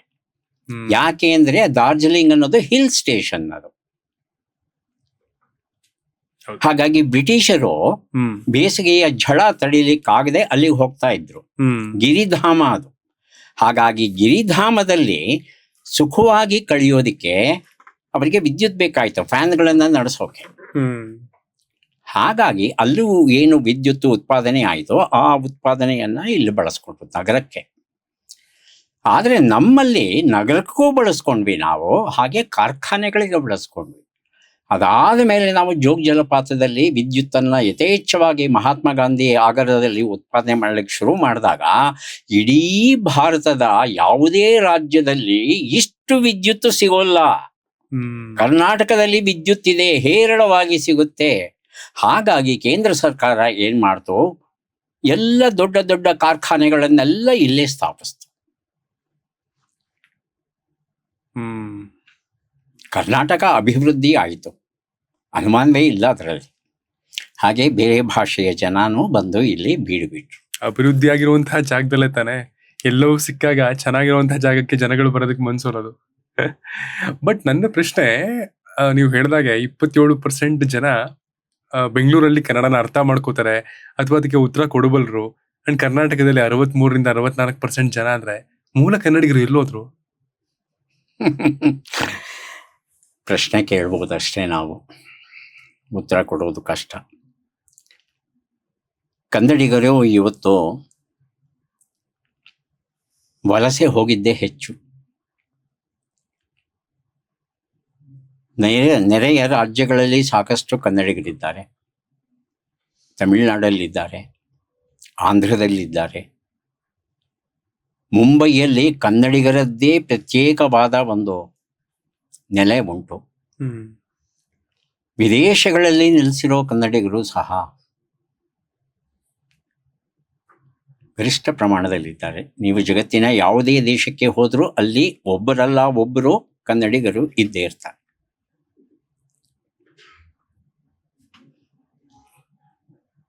ಐಸ್ಲ್ಯಾಂಡ್ ಬರೀ ಐಸ್ ತುಂಬಿರುವಂತ ದೇಶ, ಐಸ್ಲ್ಯಾಂಡ್. ಅಲ್ಲಿನೂ ಸಹ ಒಬ್ಬ ಕನ್ನಡಿಗರು, ಒಬ್ಬ ಮಹಿಳೆ ಒಂದು ಹೋಟೆಲ್ ನಡೆಸ್ತಾರೆ. ಸೊ ಕನ್ನಡಿಗರು ಯಾರಾದ್ರೂ ಹೋಯ್ತು ಅಂದ್ರೆ ಐಸ್ಲ್ಯಾಂಡ್ಗೆ, ಅಲ್ಲಿ ಆ ಮಹಿಳೆಯ ಹೋಟೆಲ್ ಅಲ್ಲೇ ಉಳ್ಕೊಳ್ಳೋದು, ಊಟ ತಿಂಡಿ. ಯಾಕಂದ್ರೆ ನಮ್ಮ ಕರ್ನಾಟಕದ ಊಟ ಸಿಗುತ್ತೆ ಅಲ್ಲಿ. ಕನ್ನಡಿಗರು ಜಾಗೃತರಾಗಲಿಲ್ಲ ಅಂತ ಹೇಳ್ತಂದ್ರೆ ಮುಂದೆ ಕಷ್ಟ ಇದೆ. ಇಲ್ಲಿ ಸಮಸ್ಯೆ ಏನು ಅಂದ್ರೆ, ಕನ್ನಡಕ್ಕೆ ಶತ್ರುಗಳು ಯಾರಪ್ಪ ಅಂದ್ರೆ ಕನ್ನಡಿಗರೇನೆ, ಅಥವಾ ಯಾರೂ ಅಲ್ಲ. ನಿಮ್ಗೆ ಗೊತ್ತಿರುತ್ತೆ ಅಂದ್ರೆ 1968ರಲ್ಲಿ ಬಹುಶಃ ತ್ರಿಭಾಷಾ ಸೂತ್ರ ತರ್ತಾರೆ ಗವರ್ನಮೆಂಟ್ ಎಜುಕೇಶನ್ ಸಿಸ್ಟಮ್ ಅಲ್ಲಿ. 3 ಲ್ಯಾಂಗ್ವೇಜ್ಗಳನ್ನ ಕಡ್ಡಾಯವಾಗಿ ಎಜುಕೇಶನ್ ಸಿಸ್ಟಮ್ ಅಲ್ಲಿ ಓದ್ಬೇಕಾಗಿದೆ ಅಂತ. ಆಗ ತಮಿಳ್ನಾಡು ಅದನ್ನ ರಿಜೆಕ್ಟ್ ಮಾಡತ್ತೆ. ಅವರು 2 ಲ್ಯಾಂಗ್ವೇಜಸ್ ಡೈಮೆನ್ಷನ್ ಮಾತ್ರ ಒಪ್ಕೊಳ್ತಾರೆ, 3 ಲ್ಯಾಂಗ್ವೇಜ್ ನ ಪದ್ಧತಿಗೆ ಒಪ್ಕೊಳ್ಳಲ್ಲ. ಅದು ಎಲ್ಲೋ ಒಂದ್ ಕಡೆ ನಮ್ಮ ಯೂತ್ ಅಥವಾ ಯಂಗರ್ ಜನರೇಷನ್ ಕನ್ನಡವನ್ನ ನಿರ್ಲಕ್ಷ್ಯ ಮಾಡೋದಕ್ಕೆ ಕಾರಣ ಆಯ್ತು ಅಂತ ನಿಮ್ಗೆ ಅನ್ಸುತ್ತಾ? ತಮಿಳಿಗರಿಗೆ ಅವರ ಭಾಷೆಯ ಮೇಲೆ ಸ್ವಾಭಿಮಾನ ಮತ್ತು ಭಾಷಾಭಿಮಾನ ಜಾಸ್ತಿ ಆಗೋದಕ್ಕೆ ಅವ್ರು ತಗೊಂಡಂತಹ ನಿರ್ಧಾರ ಕಾರಣ? ಭಾಷಾಭಿಮಾನಕ್ಕಿಂತ ದುರಭಿಮಾನವೇ ಹೆಚ್ಚು. ಒಂದ್ಸಲ ಚೆನ್ನೈಗೆ ಹೋದಾಗ ಈ ವಿಳಾಸ ಎಲ್ಲಿ ಬರುತ್ತೆ ಅಂತ ತೋರಿಸಿದ್ರೆ ಇಂಗ್ಲೀಷಲ್ಲಿ ಕೇಳ್ತಂದ್ರು ಉತ್ತರ ಕೊಡ್ಲಿಲ್ಲ. ಯಾರು ವಿದ್ಯಾವಂತರೂ ಕೊಡ್ಲಿಲ್ಲ ಇಂಗ್ಲೀಷಲ್ಲಿ. ಕೊನೆಗೆ ತಮಿಳಲ್ಲಿ ಕೇಳಿದಾಗ ಹೇಳಿದ್ರು. ನಾವೇನ್ ಮಾಡ್ತೇವೆ, ನಮಗೆ ಗೊತ್ತಿಲ್ಲದೆ ಇದ್ರೂ ಅವ್ರದ್ದೇ ಭಾಷೆಯಲ್ಲಿ, ಹರಕೊಂಬರ್ಕೋ ಭಾಷೆಯಲ್ಲಿ ಅವ್ರಿಗೆ ಹೇಳ್ತೇವೆ. ವಿಶಾಲ ಹೃದಯಗಳು, ಇದೇ ಬಂದದ್ದು ಸಮಸ್ಯೆ. 68ರ ಚಳವಳಿ ನನಗೆ ನೆನಪಿದೆ. ನಾನಿನ್ನೂ ವಿದ್ಯಾರ್ಥಿ ಆಗ. ಹ್ಮ್ ಹಿಂದಿ ಭಾಷೆ ಬೇಡ ಅಂತ ನಡೀತು. ಅದೇ ನಮ್ಮಲ್ಲೇ ಒಂದಷ್ಟು ರಾಷ್ಟ್ರ ನಾಯಕರು ಅಂತ ಯಾರು ಕರೆಸ್ಕೊಂಡಿದ್ರು, ಅವರು ಕೇಂದ್ರದಲ್ಲಿ ಅಲ್ಲಿ ಇದ್ದಂಥ ರಾಜಕಾರಣಿಗಳ ಒಲವನ್ನ ಗಳಿಸೋದಕ್ಕೆ ರಾಜಕೀಯದ ಹಿನ್ನೆಲೆಯಲ್ಲಿ ಅವರು ಹಿಂದಿ ಭಾಷೆಯನ್ನ ಪ್ರತಿಭಟಿಸುವ ನಮ್ಮ ಚಳವಳಿಯನ್ನ ಹತ್ತಿಕ್ಕಿದರು. ಹಾಗಾಗಿ ಹಿಂದಿ ಪ್ರಚಾರ ತುಂಬ ನಡೀತು ಕರ್ನಾಟಕದಲ್ಲಿ. ನಾವೆಲ್ಲ ಹಿಂದಿ ಪ್ರಥಮ ದ್ವಿತೀಯ ಹೀಗೆಲ್ಲ ಮಾಡಿದ್ವಿ. ಹ್ಮ್ ರಾಷ್ಟ್ರ ಭಾಷೆವನ್ನವರೆಗೂ ಕಲಿಸೋ ಅನೇಕ ಶಾಲೆಗಳು ಆರಂಭವಾದವು. ಸಂಜೆ ಆಗ್ಬಿಡ್ತು ಅಂದ್ರೆ ಎಲ್ಲಪ್ಪ ಹೋಗ್ತೀಯಾ? ಹಿಂದಿ ಕಲಿಯಕ್ಕೆ ಹೋಗ್ತೀನಿ. ಓ ಕನ್ನಡವನ್ನ ಹಾಕಿ ಕಲಿಸಿಲ್ಲ ನಾವು, ಆ ಕಾಳಜಿಯಿಂದ ಕಲಿಸಿಲ್ಲ, ಹಿಂದಿಯನ್ನು ಕಲಿಸಿದ್ದೇವೆ ನಾವು. ಹಾಗಾಗಿ ತ್ರಿಭಾಷಾ ಸೂತ್ರ ಸರಿಯೋ ತಪ್ಪೋ ಅನ್ನೋದು ಬೇರೆ ವಿಚಾರ. ಇದು ವೇದಿಕೆ ಅಲ್ಲ ಅದರ ಬಗ್ಗೆ ಮಾತಾಡೋದಕ್ಕೆ. ಆದರೆ ಆ ತ್ರಿಭಾಷಾ ಸೂತ್ರದಿಂದ ಕನ್ನಡಕ್ಕೆ ಅನ್ಯಾಯ ಆಗಿದೆಯಾ ಅಂತ ನೀವು ಕೇಳೋದಾದ್ರೆ ನನ್ನ ಲೆಕ್ಕದಲ್ಲಿ ಅನ್ಯಾಯ ಆಗಿದೆ. ಹ್ಮ್ ಯಾಕೆ ಕಲಿಬೇಕು ಹಿಂದಿನ? ನಾವೆಲ್ಲ ವಿದ್ಯಾರ್ಥಿಗಳಾಗಿರ್ಬೇಕಾದ್ರೆ ನಮಗೆ ಹೇಳಿಕೊಟ್ಟಿದ್ದು ಅದು ರಾಷ್ಟ್ರ ಭಾಷೆ ಅಂತ.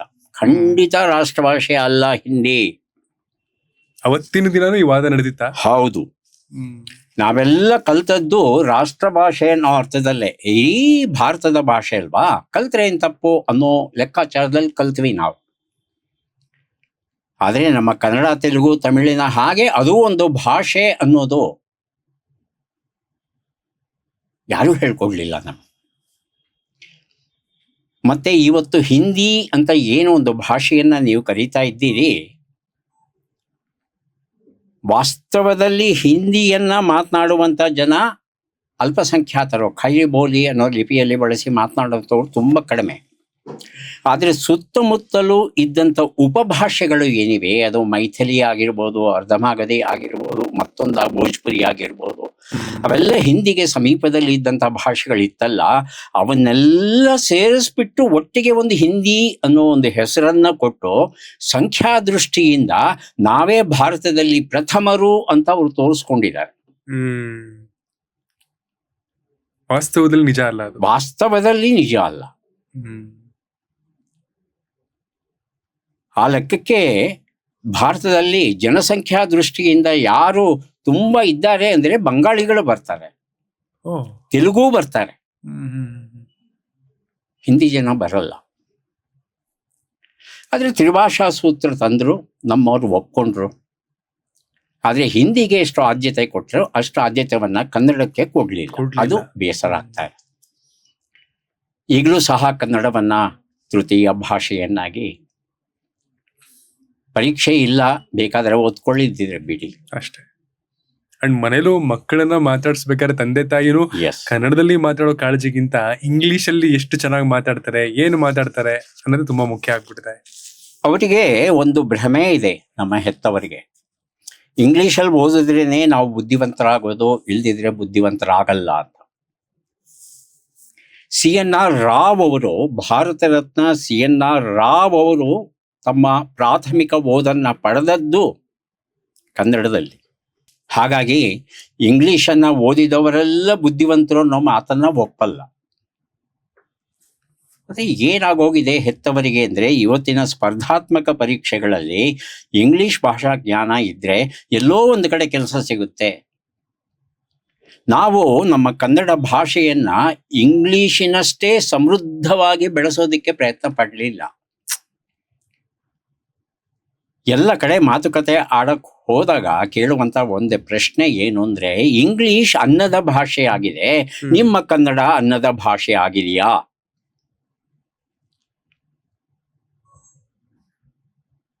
ಅನ್ನದ ಭಾಷೆ ಆಗ್ಬೇಕು. ನಾನು ಇಂಗ್ಲಿಷ್ ವಿರೋಧಿ ಅಲ್ಲ, ಇಂಗ್ಲಿಷ್ ಬೇಕೇ ಬೇಕು ನಮಗೆ. ಇಂಗ್ಲಿಷನ್ನ ಒಂದು ಭಾಷೆಯನ್ನಾಗಿ ಕಲಿಸಿ. ಬ್ರಿಟಿಷರು ಇಂಗ್ಲಿಷನ್ನ ಎಷ್ಟು ಕಲಿತಾರೆ, ಹೇಗೆ ಕಲಿತಾರೆ, ಅವರಿಗಿಂತಲೂ ಚೆನ್ನಾಗಿ ಕಲಿಸಿ. ರೈಟ್ ಆನರಬಲ್ ಶ್ರೀನಿವಾಸ ಶಾಸ್ತ್ರಿ ಅಂತಕ್ಕಂಥ ಮಹಾನುಭಾವ ಇಂಗ್ಲಿಷ್ ಭಾಷೆಯ ಮೇಲೆ ಎಂತಹ ಪ್ರಭುತ್ವವನ್ನು ಪಡೆದಿದ್ದ ಅಂದರೆ ಆತ ಮಾತನಾಡುವ ಶೈಲಿಯನ್ನು ನೋಡಿ ವಿನ್ಸ್ಟನ್ ಚರ್ಚಿಲ್ ಸ್ತಂಭೀಭೂತನಾಗ್ತಾನೆ. ಚರ್ಚಿಲ್ ಸಾಮಾನ್ಯ ವ್ಯಕ್ತಿಯಲ್ಲ, ಇಂಗ್ಲಿಷ್ ಸಾಹಿತ್ಯಕ್ಕಾಗಿ ನೊಬೆಲ್ ಪಾರಿತೋಷಕ ಪಡೆದವನು. ಅವನು ಹೇಳ್ತಾನೆ, ಇಂಗ್ಲಿಷ್ ಇಷ್ಟು ಸುಂದರವಾದ ಸೊಗಸಾದ ಭಾಷೆ ಅಂತ ನನಗೆ ಗೊತ್ತಾಗಿದ್ದೇ ಇವತ್ತು ನಿಮ್ಮ ಭಾಷಣವನ್ನು ಕೇಳಿದಾಗ ಅಂತ. ಹಾಗಾಗಿ ಭಾರತೀಯರಿಗೆ ಭಾಷೆಗಳನ್ನು ಕಲಿಯುವ ಸಾಮರ್ಥ್ಯ ಉಂಟು. ಇಂಗ್ಲಿಷನ್ನು ಒಂದು ಭಾಷೆಯನ್ನಾಗಿ ಇಂಗ್ಲಿಷರಿಗಿಂತಲೂ ಚೆನ್ನಾಗಿ ಕಲಿಸೋಣ, ಆದರೆ ಕನ್ನಡವನ್ನು ಬಿಡದೇ ಇರೋಣ. ಈ ಮಾತನ್ನು ಹೇಳಿದಾಗ ನಮ್ಮ ಸೋಕಾಲ್ಡ್ ಶಿಕ್ಷಣ ತಜ್ಞರು ಹೇಳ್ತಾರೆ, ಮಗುವಿಗೆ ಹೊರೆ ಹೆಚ್ಚಾಗುತ್ತೆ. ಆದರೆ ಒಬ್ಬ ವೈದ್ಯನಾಗಿ ನಾನು ಬಹಳ ಸ್ಪಷ್ಟವಾಗಿ, ಖಚಿತವಾಗಿ, ವೈಜ್ಞಾನಿಕವಾಗಿ ಹೇಳ್ತೇನೆ, ಆ ವಯಸ್ಸಲ್ಲಿ ಏಕಕಾಲಕ್ಕೆ 4 5 6 7 ಭಾಷೆಗಳನ್ನು ಸುಲಭವಾಗಿ ಕಲಿಯುವ ಸಾಮರ್ಥ್ಯ ಮಗುವಿನ ಮಿದುಳಿಗೆ ಇರುತ್ತೆ. ಮಗುವಿನ ಮಿದುಳಲ್ಲಿ ಸಾಫ್ಟ್ವೈರಿಂಗ್ ನಡೀತಾ ಇರುತ್ತೆ. ಹಾಗಾಗಿ ಒಂದು ರೀತಿಯಾದ ಒದ್ದೆ, ಜೀರಿ ಮಣ್ಣಿನ ಒದ್ದೆ ಗೋಡೆ ತರ, ನೀವು ಕಲ್ಲು ಹೊಡೆದ್ರೆ ಕಲ್ಲು ಕಚ್ಕೊಳ್ಳುತ್ತೆ. ಚಿನ್ನದ ಗಟ್ಟಿಯನ್ನು ಹೊಡೆದ್ರೆ ಚಿನ್ನದ ಗಟ್ಟಿ ಕಚ್ಕೊಳ್ಳುತ್ತಲ್ಲಿ. ನೀವೇನು ಹೊಡಿತೀರಾ ಅನ್ನೋದು ಮುಖ್ಯ. ಹಾಗಾಗಿ ಭಾಷೆಯನ್ನು ಕಲಿಯಕ್ಕಾಗಲ್ಲ, ಅದು ಹೊರೆ ಆಗುತ್ತೆ ಅಂತ ಏನು ಹೇಳ್ತಾರೆ ಅದನ್ನು ಒಪ್ಪಲ್ಲ. ಇನ್ನೊಂದು ದೊಡ್ಡ ದುರಂತ, ನಾವು ಯಾಕೆ ಭಾಷೆಗಳನ್ನು ದ್ವೇಷಿಸ್ತೇವೆ, ಮುಖ್ಯವಾಗಿ ಇಂಗ್ಲಿಷನ್ನು ದ್ವೇಷಿಸ್ತೇವೆ ಅಂತ ಹೇಳ್ತಂದ್ರೆ ಅದರ ವ್ಯಾಕರಣ. ಭಾಷೆಯನ್ನು ಕಲಿಸ್ಬೇಕಾದ್ರೆ ದಯವಿಟ್ಟು ಕಾಗುಣಿತವನ್ನ, ವರ್ಣಮಾಲೆಯನ್ನ, ವ್ಯಾಕರಣವನ್ನ ಕಲಿಸಬೇಡಿ.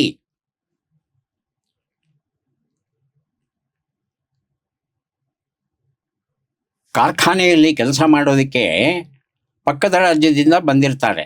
ಅವನಿಗೆ ನಾನು ವ್ಯಾಕರಣ ಕಲಿಸ್ಲಾ? ಅವನಿಗೇನು ಮಾಡ್ತೇನೆ, ನಾನು ಸಣ್ಣ ಪುಟ್ಟ ವಾಕ್ಯಗಳನ್ನು ಹೇಳ್ಕೊಡ್ತೇನೆ. ನಿನ್ನ ಹೆಸರೇನು, ತಿಂಡಿ ಆಯ್ತಾ, ಊಟ ಆಯ್ತಾ, ಮನೆ ಎಲ್ಲಿದೆ,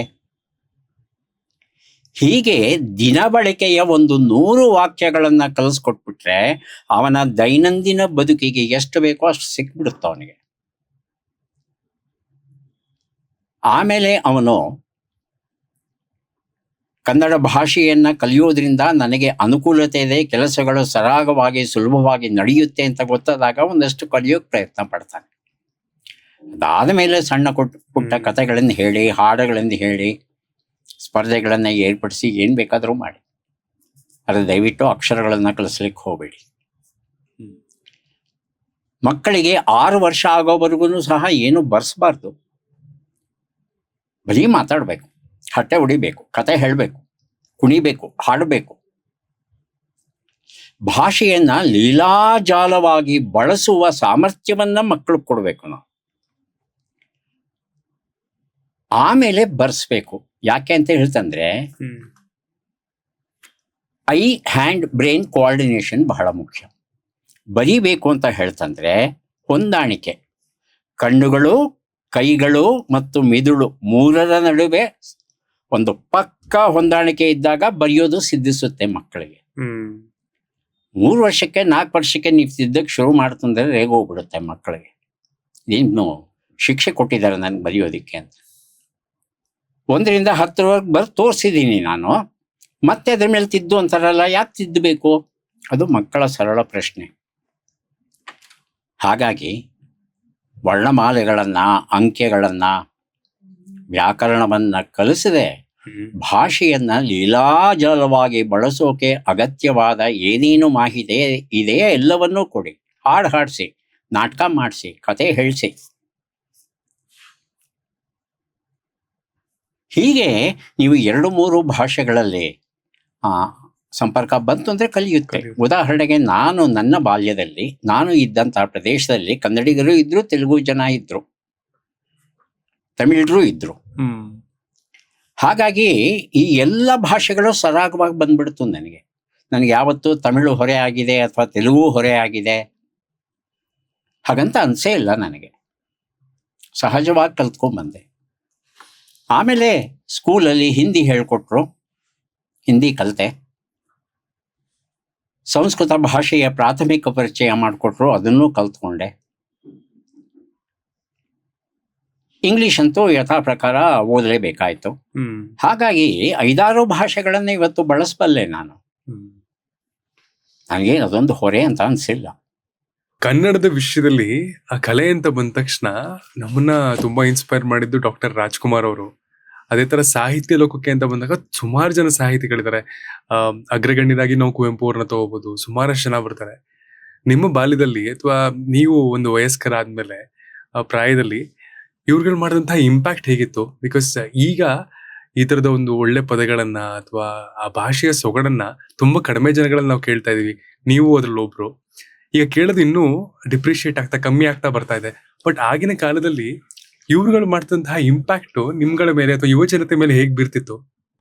ವಾಸ್ತವದಲ್ಲಿ ನನಗೆ ಪ್ರಾಯೋಗಿಕವಾಗಿ ಭಾಷೆಯನ್ನ ಹೇಗೆ ಮಾತಾಡಬೇಕು ಅಂತ ನಾನು ಕಲಿತದ್ದು 2 ಮಹನೀಯರಿಂದ. ಒಬ್ರು GP ರಾಜರತ್ನಂ, ಇನ್ನೊಬ್ರು ನಮ್ಮ ಡಾಕ್ಟರ್ ರಾಜ್ಕುಮಾರ್. GP ರಾಜರತ್ನಂ ಅವರು ಮಲ್ಲೇಶ್ವರದ ಗಾಂಧಿ ಸಾಹಿತ್ಯ ಸಂಘದಲ್ಲಿ ಬಹುಪಾಲು ದಿನಗಳಲ್ಲಿ ಉಪನ್ಯಾಸ ಕೊಡೋರು. ನಾನು ಮಲ್ಲೇಶ್ವರದಲ್ಲೇ ಹುಟ್ಟಿ ಬೆಳೆದ ಕಾರಣ ಗಾಂಧಿ ಸಾಹಿತ್ಯ ಸಂಘಕ್ಕೆ ಅಷ್ಟೇನು ದೂರ ಇರಲಿಲ್ಲ ಮನೆ. ಹಾಗಾಗಿ ಆರಾಮವಾಗಿ ಒಬ್ಬನೇ ಬರ್ತಾ ಇದ್ದೆ, ಕೂತ್ಕೋತಾ ಇದ್ದೆ. ರಾಜರತ್ನಂ ಅವರು ಏನು ಹೇಳ್ತಿದ್ದಾರೆ ಅದು ನನಗೆ ಅಷ್ಟು ಅರ್ಥ ಆಗ್ತಿರಲಿಲ್ಲ. ಆದರೆ ಅವರು ಅಕ್ಷರಗಳನ್ನು ಉಚ್ಚರಿಸುವ ರೀತಿ, ಶಬ್ದಗಳನ್ನು ಬಳಸುವ ರೀತಿ, ವಾಕ್ಯದಲ್ಲಿ ಒಂದು ಶಬ್ದಕ್ಕೂ ಇನ್ನೊಂದು ಶಬ್ದಕ್ಕೂ ನಡುವೆ ಎಷ್ಟು ಅಂತರವನ್ನು ಕೊಡಬೇಕು ಇತ್ಯಾದಿ ಗಮನಿಸ್ತಾ ಇದ್ದೆ ನಾನು. ಅದು ನನ್ನ ಮೇಲೆ ತುಂಬ ಪ್ರಭಾವ ಬೀರಿದೆ. ಇನ್ನು ರಾಜ್ಕುಮಾರ್ ಅವರ ಸಂಭಾಷಣೆಗಳನ್ನು ಕೇಳ್ತಾ ಇದ್ದರೆ ಅವರಷ್ಟು ಸೊಗಸಾಗಿ ಕನ್ನಡವನ್ನು ಮಾತನಾಡೋರು ಬಹಳ ಕಡಿಮೆ. ಅನೇಕ ಸಂದರ್ಭಗಳಲ್ಲಿ ಅವರು ಯಾವುದೇ ಒಂದು ಸಂಭಾಷಣೆಯನ್ನು ಒಪ್ಪಿಸಬೇಕಾದ್ರೆ ಆ ಧ್ವನಿಯ ಏರಿಳಿತ ಹೇಗೆ ಬರುತ್ತೆ, ಯಾವ ಅಕ್ಷರದ ಮೇಲೆ ಒತ್ತನ್ನು ಹಾಕ್ತಾರೆ, ಯಾವ ಅಕ್ಷರವನ್ನು ತೇಲಿಸ್ತಾರೆ, ಶಬ್ದಗಳ ನಡುವೆ ಅಂತರವನ್ನು ಹೇಗೆ ಕಾದಿಟ್ಕೋತಾರೆ. ತುಂಬ ವೇಗವಾಗೂ ಮಾತಾಡೋಲ್ಲ, ತುಂಬ ನಿಧಾನವಾಗಿಯೂ ಮಾತಾಡಲ್ಲ, ಒಂದು ಹದವಾದ ಓಘವನ್ನು ಕಾದಿಟ್ಕೋತಾರೆ. ಅನೇಕ ಸಂದರ್ಭಗಳಲ್ಲಿ ಅವರೇನು ಸಂಭಾಷಣೆ ಹೇಳ್ತಿದ್ದಾರೆ ಅದು ಅರ್ಥ ಆಗ್ತಿರಲಿಲ್ಲ ನನಗೆ.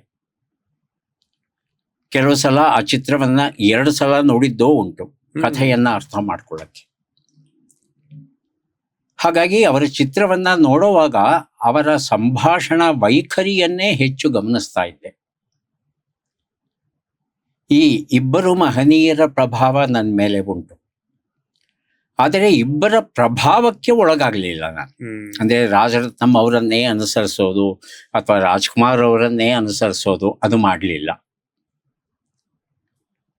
ಸಂಪಟೂರು ವಿಶ್ವನಾಥ್ ಅಂತ ನನ್ನ ಶಾಲಾ ದಿನಗಳ ಅಧ್ಯಾಪಕರು ನಾಟಕದ ಪ್ರಾಥಮಿಕ ಪರಿಚಯ ಮಾಡಿಕೊಟ್ಟವರು ಬಹಳ ಸ್ಪಷ್ಟವಾಗಿ ಹೇಳ್ತಾ ಇದ್ರು, ನೀವು ನಿಮ್ಮದೇ ಆದ ಒಂದು ಶೈಲಿಯನ್ನ ಬಳಸ್ಕೋಬೇಕು. ರಾಜ್ಕುಮಾರ್ ತರ ನೀವು ಅಭಿನಯವನ್ನ ಮಾಡಬಹುದು. ಎಲ್ಲರೂ ಏನಂತಾರೆ, ರಾಜ್ಕುಮಾರ್ ಚೆನ್ನಾಗಿ ಕಾಪಿ ಮಾಡ್ತಾನಪ್ಪ. ಕಾಪಿ ಕ್ಯಾಟ್ ಅನ್ನಿಸ್ಕೊಳ್ಳೋದ್ರಲ್ಲಿ ಏನಿದೆ ಸಾರ್ಥಕತೆ? ಹಾಗಾಗಿ ನಿನ್ನದೇ ಆದ ಶೈಲಿಯನ್ನು ರೂಢಿಸಿಕೋ ಅನ್ನೋ ಮಾತನ್ನ ಏನು ಹೇಳಿದ್ರು ಅದನ್ನು ಮನಸ್ಸಲ್ಲಿಟ್ಕೊಂಡು ನನ್ನದೇ ಆದ ಶೈಲಿಯಲ್ಲಿ ಇವತ್ತು ಮಾತಾಡ್ಕೊಂಡು ಬರ್ತಾ ಇದ್ದೀನಿ. ಹಾಗಾಗಿ ಆ ಭಾಷೆಯ ಬಗ್ಗೆ ಒಲವು ಮೂಡೋದಕ್ಕೆ ಕಾರಣವಾದಂಥ ಈ ಎಲ್ಲ ಮಹನೀಯರಿಗೆ ನಾನು ಕೃತಜ್ಞ. ಬರೀ ಕೃತಜ್ಞ ಅಂತ ಹೇಳಿದ್ರೆ ಸಾಕಾಗಲ್ಲ. ಅದು ರಾಜರತ್ನಂ ಅವರಿಂದ ಕಲ್ತಿದ್ದೀನಿ ಅಲ್ಲ, ಒಬ್ಬ ಏಕಲವ್ಯನ ಹಾಗೆ ವಾಪಸ್ ಏನು ಕೊಡಬಲ್ಲೆ ನಾನು ರಾಜರತ್ನಂ ಅವ್ರಿಗೆ, ರಾಜ್ಕುಮಾರ್ ಅವರಿಗೆ ಏನು ಕೊಡಬಲ್ಲೆ ನಾನು? ಏನೂ ಕೊಡ್ಲಿಕ್ಕೆ ಸಾಧ್ಯ ಇಲ್ಲ. ಆ ಲೆಕ್ಕಕ್ಕೆ ಗುರುಗಳಿಂದ ಎಷ್ಟೊಂದು ಕಲಿತೇವೆ ನಾವು. ಆ ಗುರುಗಳಿಗೆ ವಾಪಸ್ ಏನು ಕೊಟ್ಟಿದ್ದೇವೆ? ಅಕ್ಷರವನ್ನ ಕಲಿಸಿಕೊಟ್ಟಂತ ಅಧ್ಯಾಪಕರು ಎದುರಿಗೆ ಬಂದಾಗ, ನೀವು ನನಗೆ ಅಕ್ಷರವನ್ನ ಕಲಿಸ್ಕೊಟ್ರಿ, ತಗೊಳ್ಳಿ ನಿಮ್ಗೆ 100 ರೂಪಾಯಿ, 1000 ರೂಪಾಯಿ, 10,000 ರೂಪಾಯಿ ಅಂತ ಕೊಟ್ರೆ ತಗೋತಾರ ಅವರು? ಇದು ಋಣ ಅಲ್ವಾ ನನ್ನ ಮೇಲೆ? ಖಂಡಿತ. ನನಗೆ ನಮ್ಮ ಸಂಸ್ಕೃತಿಯಲ್ಲಿ ಇರುವಂತ ಋಣಗಳ ಬಗ್ಗೆ ಬಹಳ ಗೌರವ ಇದೆ. ದೈವ ಋಣ ಅಂತ ಹೇಳ್ತಾರೆ, ಪಿತೃ ಋಣ ಅಂತ ಹೇಳ್ತಾರೆ, ಆಚಾರ್ಯ ಋಣ ಅಂತ ಹೇಳ್ತಾರೆ, ಸಮಾಜ ಋಣ ಅಂತ ಹೇಳ್ತಾರೆ. ಈ ಋಣಗಳ ಬಗ್ಗೆ ಬಹಳ ಗೌರವ ಇದೆ. ಅದರಲ್ಲೂ ಆಚಾರ್ಯ ಋಣ ಅನ್ನೋದಿದೆಯಲ್ಲ,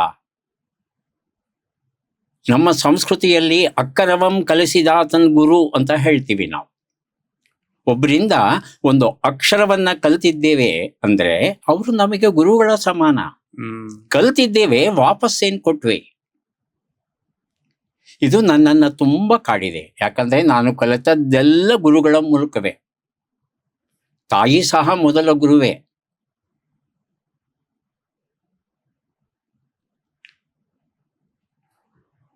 ಹೀಗೆ ಋಣಗಳ ಬಗ್ಗೆ ಯೋಚನೆ ಮಾಡುವಾಗ ಅಥರ್ವಣ ವೇದದಲ್ಲಿ ಬರುವಂತ ಒಂದು ವಾಕ್ಯ ನೆನಪಿಗೆ ಬಂತು. ಶತಹಸ್ತ ಸಮಾಹಾರ ಸಹಸ್ರಹಸ್ತ ಸಂಕೀರ. 100 ಕೈಗಳಿಂದ ದುಡಿ, 1000 ಕೈಗಳಿಂದ ಹಂಚು.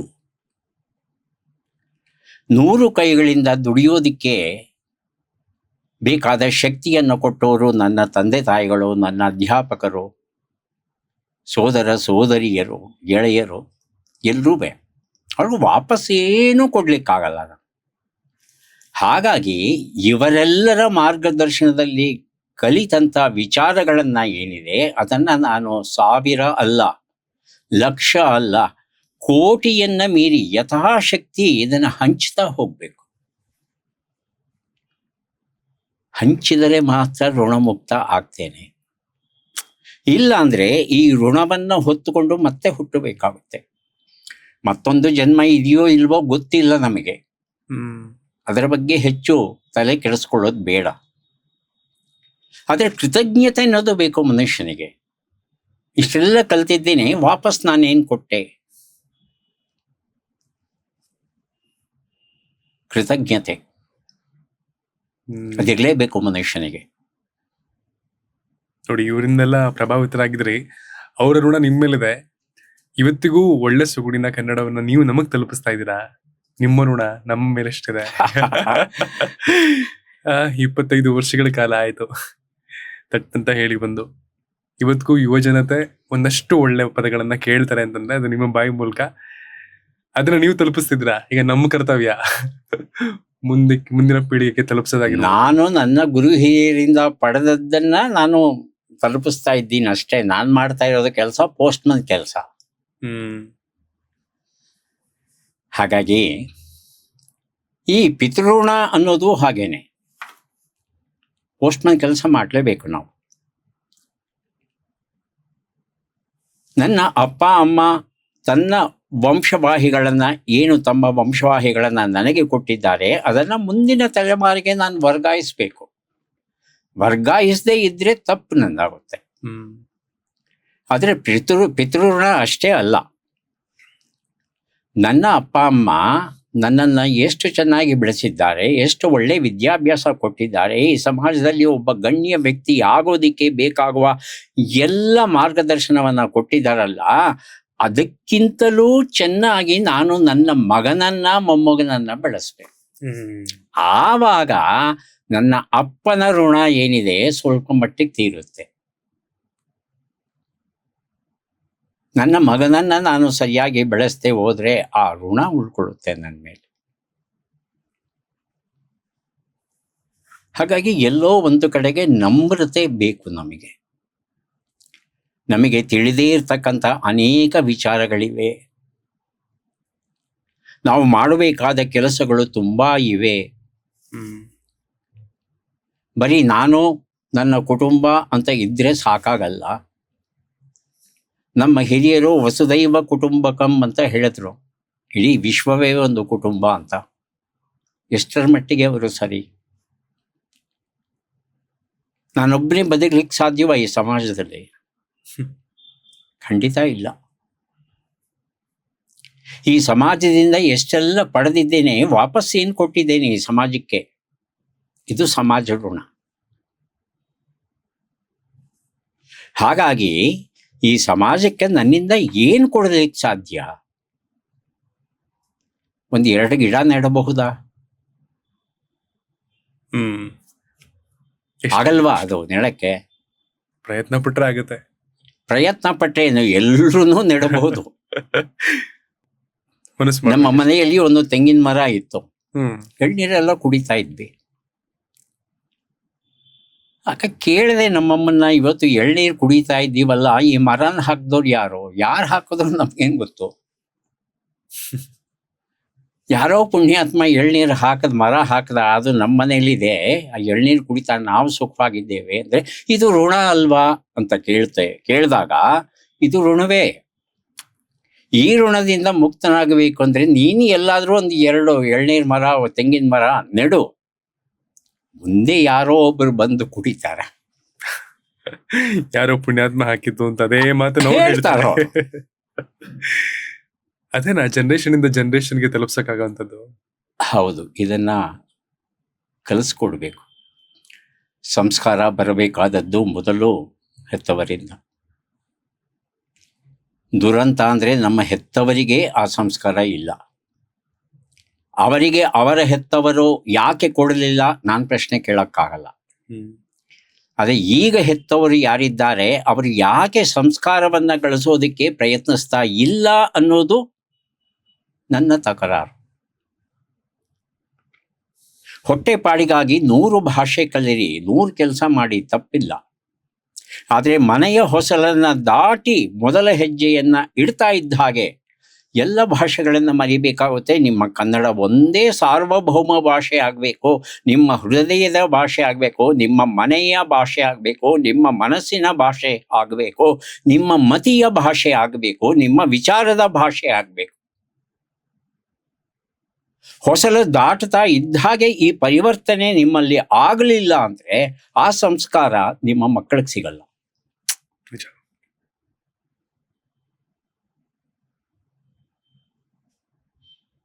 ಮಕ್ಕಳ ಜೊತೆ ನೀವು ಕನ್ನಡದಲ್ಲಿ ಮಾತಾಡಿ, ಅವರೂ ಮಾತಾಡ್ತಾರೆ.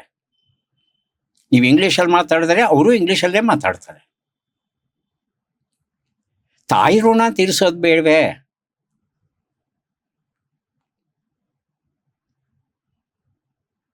ಯಾವಾಗಲೂ ನಾನು ಒಂದು ಸಲಹೆ ಕೊಡ್ತಾ ಇರ್ತೇನೆ.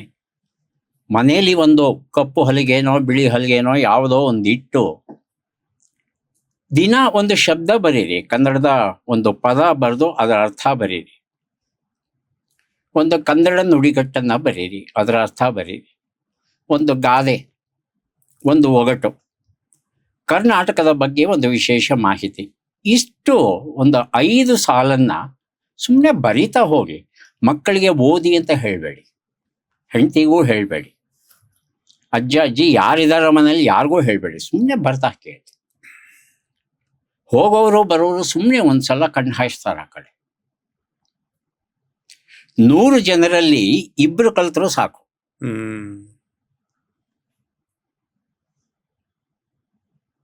ಒಂದು ಹಂತದಲ್ಲಿ ನೀವು ಬರೀಬೇಕು, ಇನ್ನೊಂದು ಹಂತದಲ್ಲಿ ಆ ಮಕ್ಕಳೇ ಬರೆಯಕ್ಕೆ ಶುರು ಮಾಡ್ತಾರೆ. ನಾವು ಹೇಳಿದ್ದನ್ನ ಮಾಡ್ತಾರೋ ಇಲ್ವೋ, ನಾವೇನ್ ಮಾಡಿದ್ದನ್ನ ಖಂಡಿತ ಮಾಡ್ತಾರೆ. ಹೌದು, ಇದು ಒಂದು ದೊಡ್ಡ ಗುಟ್ಟು. ಇದು ಪೇರೆಂಟಿಂಗ್ ಅಥವಾ ಪಾಲಕತ್ವ ಅಂತ ಏನು ಕರಿತೇವೆ, ಅದರ ಒಂದು ದೊಡ್ಡ ಗುಟ್ಟು ಅಂದರೆ ಯಾವತ್ತೂ ಹೇಳಬಾರದು, ಮಾಡಿ ತೋರಿಸಬೇಕು. ಮಕ್ಕಳು ಮಾಡೋದನ್ನ ಅನುಕರಿಸ್ತಾರೆ, ಹೇಳೋದನ್ನ ಕೇಳಲ್ಲ. ಅಪ್ಪ ತಲೆ ತಿಂತಾನೆ, ಮಾಡಕ್ಕೆ ಕೆಲಸ ಇಲ್ಲ.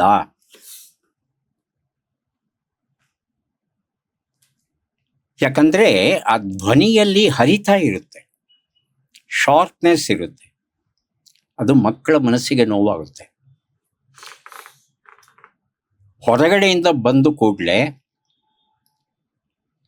ಶೂನ ಬಿಚ್ಚಿ, ಸಾಕ್ಸನ್ನ ಬಿಚ್ಚಿ ಒಂದು ಕಡೆ ಇಟ್ಟು ಶೂನ ಅದರ ಸ್ಥಳದಲ್ಲಿಟ್ಟು ಹೋಗಿ ಕೈ ಕಾಲು ಮುಖ ತೊಳ್ಕೊಂಡ್ ಬರಬೇಕು ಅನ್ನೋದನ್ನ 100 ಸಲ ಹೇಳೋದಕ್ಕಿಂತ ಮಾಡಿ ತೋರಿಸಿ ನೀವು. ಮಕ್ಕಳು ಅನುಕರಿಸ್ತಾರೆ. ನಮ್ಮಲ್ಲಿ ಒಂದು ಗಾದೆ ಮಾತುಂಟು, ಹಿರಿಯಕ್ಕನ ಚಾಳಿ ಮನೆ ಮಂದಿಗೆಲ್ಲ ಅಂತ. ಹಿರಿಯಕ್ಕ ಏನ್ ಮಾಡ್ತಾಳೆ ಅದನ್ನೇ ಬೇರೆ ಮಕ್ಕಳು ಅನುಕರಿಸ್ತಾರೆ. ನಮ್ಮಣ್ಣ ಶಾಲೆಗೆ ಹೋಗ್ತಾ ಇದ್ದ, ನಾನು ಹೋಗ್ಬೇಕು ಅಂತ ಹಠ. ಇಲ್ಲಪ್ಪ, ನಿನಗೆ ಇನ್ನೂ 6 ವರ್ಷ ಆಗಿಲ್ಲ, ಸೇರಿಸ್ಕೊಳ್ಳಲ್ಲ ಅಂದ್ರೆ ಅವೆಲ್ಲ ನನಗೆ ಗೊತ್ತಿಲ್ಲ, ನಾನು ಸ್ಕೂಲ್ಗೆ ಹೋಗ್ಬೇಕು. ಅಣ್ಣ ಮಾತ್ರ ಯಾಕೆ ಹೋಗೋದು? 1 ವರ್ಷ ಮುಂದಕ್ಕೆ ಹಾಕಿ ಸೇರಿಸಿದ್ರು ನನ್ನ. ಹಾಗಾಗಿ ನಾವು ಕೆಲಸವನ್ನ ಮಾಡುವುದರ ಮೂಲಕ ಮಾದರಿ ಆಗ್ಬೇಕೇ ಹೊರತು ಭಾಷಣ ಹೊಡೆಯೋದ್ರ ಮೂಲಕ ಅಲ್ಲ. ಯಾವ ಕಾರಣಕ್ಕೂ ಅಪ್ಪ ಅಮ್ಮ ಮಕ್ಕಳ ಮುಂದೆ ಜಗಳ ಆಡಬಾರ್ದು. ಜಗಳ ಆಡದೆ ಇರೋ ದಂಪತಿಗಳಿಲ್ಲ, ಅದು ಬೇರೆ ವಿಚಾರ. ಮಕ್ಕಳ ಮುಂದೆ ಆಡಬಾರ್ದು. ಮಕ್ಕಳ ಮುಂದೆ ಆಡಬಾರ್ದು. ಮತ್ತೆ ಮಕ್ಕಳ ಮುಂದೆ ಅವಹೇಳನ ಮಾಡಬಾರ್ದು. ನಿಮ್ಮ ಅಪ್ಪನ ಸಿಕ್ಕಾಪಟ್ಟೆ ಕಂಜೂಸು, ಪಿಕ್ಚರ್ ಹೋಗೋಣ ಬಾ ಅಂದ್ರೆ ದುಡ್ಡು ಖರ್ಚಾಗುತ್ತೆ ಅಂತ ಹೇಳಿ ಆಗೋದಿಲ್ಲ ಅಂದ್ಬಿಟ್ಟ. ಹೀಗೆ ನೀವು ಪಕ್ಕದ ಮನೆಯವ್ರ ಜೊತೆ ಮಾತನಾಡುವಾಗ ಅಲ್ಲಿ ಮಕ್ಕಳು ಮತ್ತೊಬ್ರು ಇದ್ರೆ, ಅಥವಾ ಮಕ್ಕಳ ಮುಂದೆನೇ ಮಾತಾಡಿದ್ರೆ ಅಪ್ಪನ ಬಗ್ಗೆ ಗೌರವ ಹೊರಟೋಗುತ್ತೆ. ಅಮ್ಮನೇ ಕೊಡ್ತಾ ಇಲ್ಲ ಗೌರವ, ನಾವೇ ಯಾಕೆ ಕೊಡಬೇಕು? ಬಿಟ್ಕೊಡ್ಬಾರ್ದು. ಆವಾಗ್ಲೇನೆ ಮಕ್ಕಳು ಅಪ್ಪನಿಗೂ ಗೌರವ ಕೊಡ್ತಾರೆ, ಅಮ್ಮನಿಗೂ ಗೌರವ ಕೊಡ್ತಾರೆ. ಜನನಿ ತಾನೇ ಮೊದಲ ಗುರುವು, ಮನೆಯ ತಾನೇ ಮೊದಲ ಪಾಠಶಾಲೆ. ಎಲ್ ಗುಂಡಪ್ಪನವರು ಬರ್ತದೋ ಕವನ ಇದು. ಎಷ್ಟು ಸತ್ಯವಾದ ಕವನ ಗೊತ್ತಾ? ಒಂದ್ ಕಡೆ ಕುತ್ತಿಗೆಗೆ ಸ್ಟೆಥೋಸ್ಕೋಪ್ ಹಾಕೊಂಡಿರ್ತೀರಾ, ಅದ್ರ ಜವಾಬ್ದಾರಿಗಳು ನಿಮ್ ತಲೆ ಮೇಲೆ ಇರುತ್ತೆ. ಮೆಡಿಸಿನ್ ಅನ್ನೋದೇ ಡಿಫ್ರೆಂಟ್ ವರ್ಲ್ಡ್. ಇನ್ನೊಂದ್ ಕಡೆ ಸಾಹಿತ್ಯದ ಪೆನ್ ಹಿಡಿದಿರ್ತೀರ. ತಟ್ಟಂತ ಹೇಳಿ ಕಾರ್ಯಕ್ರಮ, ದೂರದರ್ಶನ ನಂಟು, ಎಲ್ಲವನ್ನ ಒಗ್ಗೂಡಿಸಿ ದಿನನಿತ್ಯದಲ್ಲಿ 2 ತೇರ್ಗಳನ್ನ ಹಿಡಿಯುವಂತಹ ಕೆಲಸ ಹಿಂಗಾಗ್ತಿತ್ತು ಇಷ್ಟು ವರ್ಷಗಳ ಕಾಲ. ಕಷ್ಟ ಅಂದ್ರೆ ಕಷ್ಟ, ಸುಲಭ ಅಂದ್ರೆ ಸುಲಭ. ನಾನು ಮಾಡಿದ್ದೇನೂ ಇಲ್ಲ. ಮನೆಯಲ್ಲಿ ಬೆಳಗಿನ ಜಾವ ಗೃಹಿಣಿಯನ್ನ ಗಮನಿಸ್ ನೋಡಿ. ಅಡುಗೆ ಮಾಡ್ತಾ ಇರ್ತಾಳೆ, ಮಕ್ಕಳು ಸ್ಕೂಲಿಗೆ ಹೋಗ್ಬೇಕು, ಅವರಿಗೆ ತಿಂಡಿ ಕಟ್ಟಬೇಕು, ಬ್ಯಾಗನ್ನು ರೆಡಿ ಮಾಡಬೇಕು, ಅವರಿಗೆ ಸಾಕಿ ಶೂ ಹಾಕಬೇಕು. ಗಂಡ ಆಫೀಸ್ಗೆ ಹೋಗಬೇಕು, ತಡ ಆಗ್ತಿದೆ ಅಂತ ಕೂಗ್ತಾ ಇರ್ತಾನೆ. ಕೆಳಗಡೆ ತರಕಾರಿ ಬರುತ್ತೆ ಮಾರಾಟ ಮಾಡ್ತಾ, ಅಲ್ಲಿ ವಿಸಲ್ ಕೂಗುತ್ತೆ ಕುಕ್ಕರ್ದು. ಈ ಎಲ್ಲ ಕೆಲಸಗಳನ್ನ ಆಕೆ ಹೇಗೆ ಮಾಡ್ತಾಳೆ, ಎಲ್ಲೂ ತಡ ಆಗಲ್ಲ. ಮಲ್ಟಿ ಟಾಸ್ಕಿಂಗ್ ಅಂದ್ರೆ ಏನು ಅಂತ ತಿಳ್ಕೋಬೇಕು ಅಂದ್ರೆ ದಯವಿಟ್ಟು ಗೃಹಿಣಿಯನ್ನ ಗಮನಿಸಿ. ಅದು ಬೆಳಗಿನ 9 ರಿಂದ 10 ಗಂಟೆಗಳ ನಡುವೆ.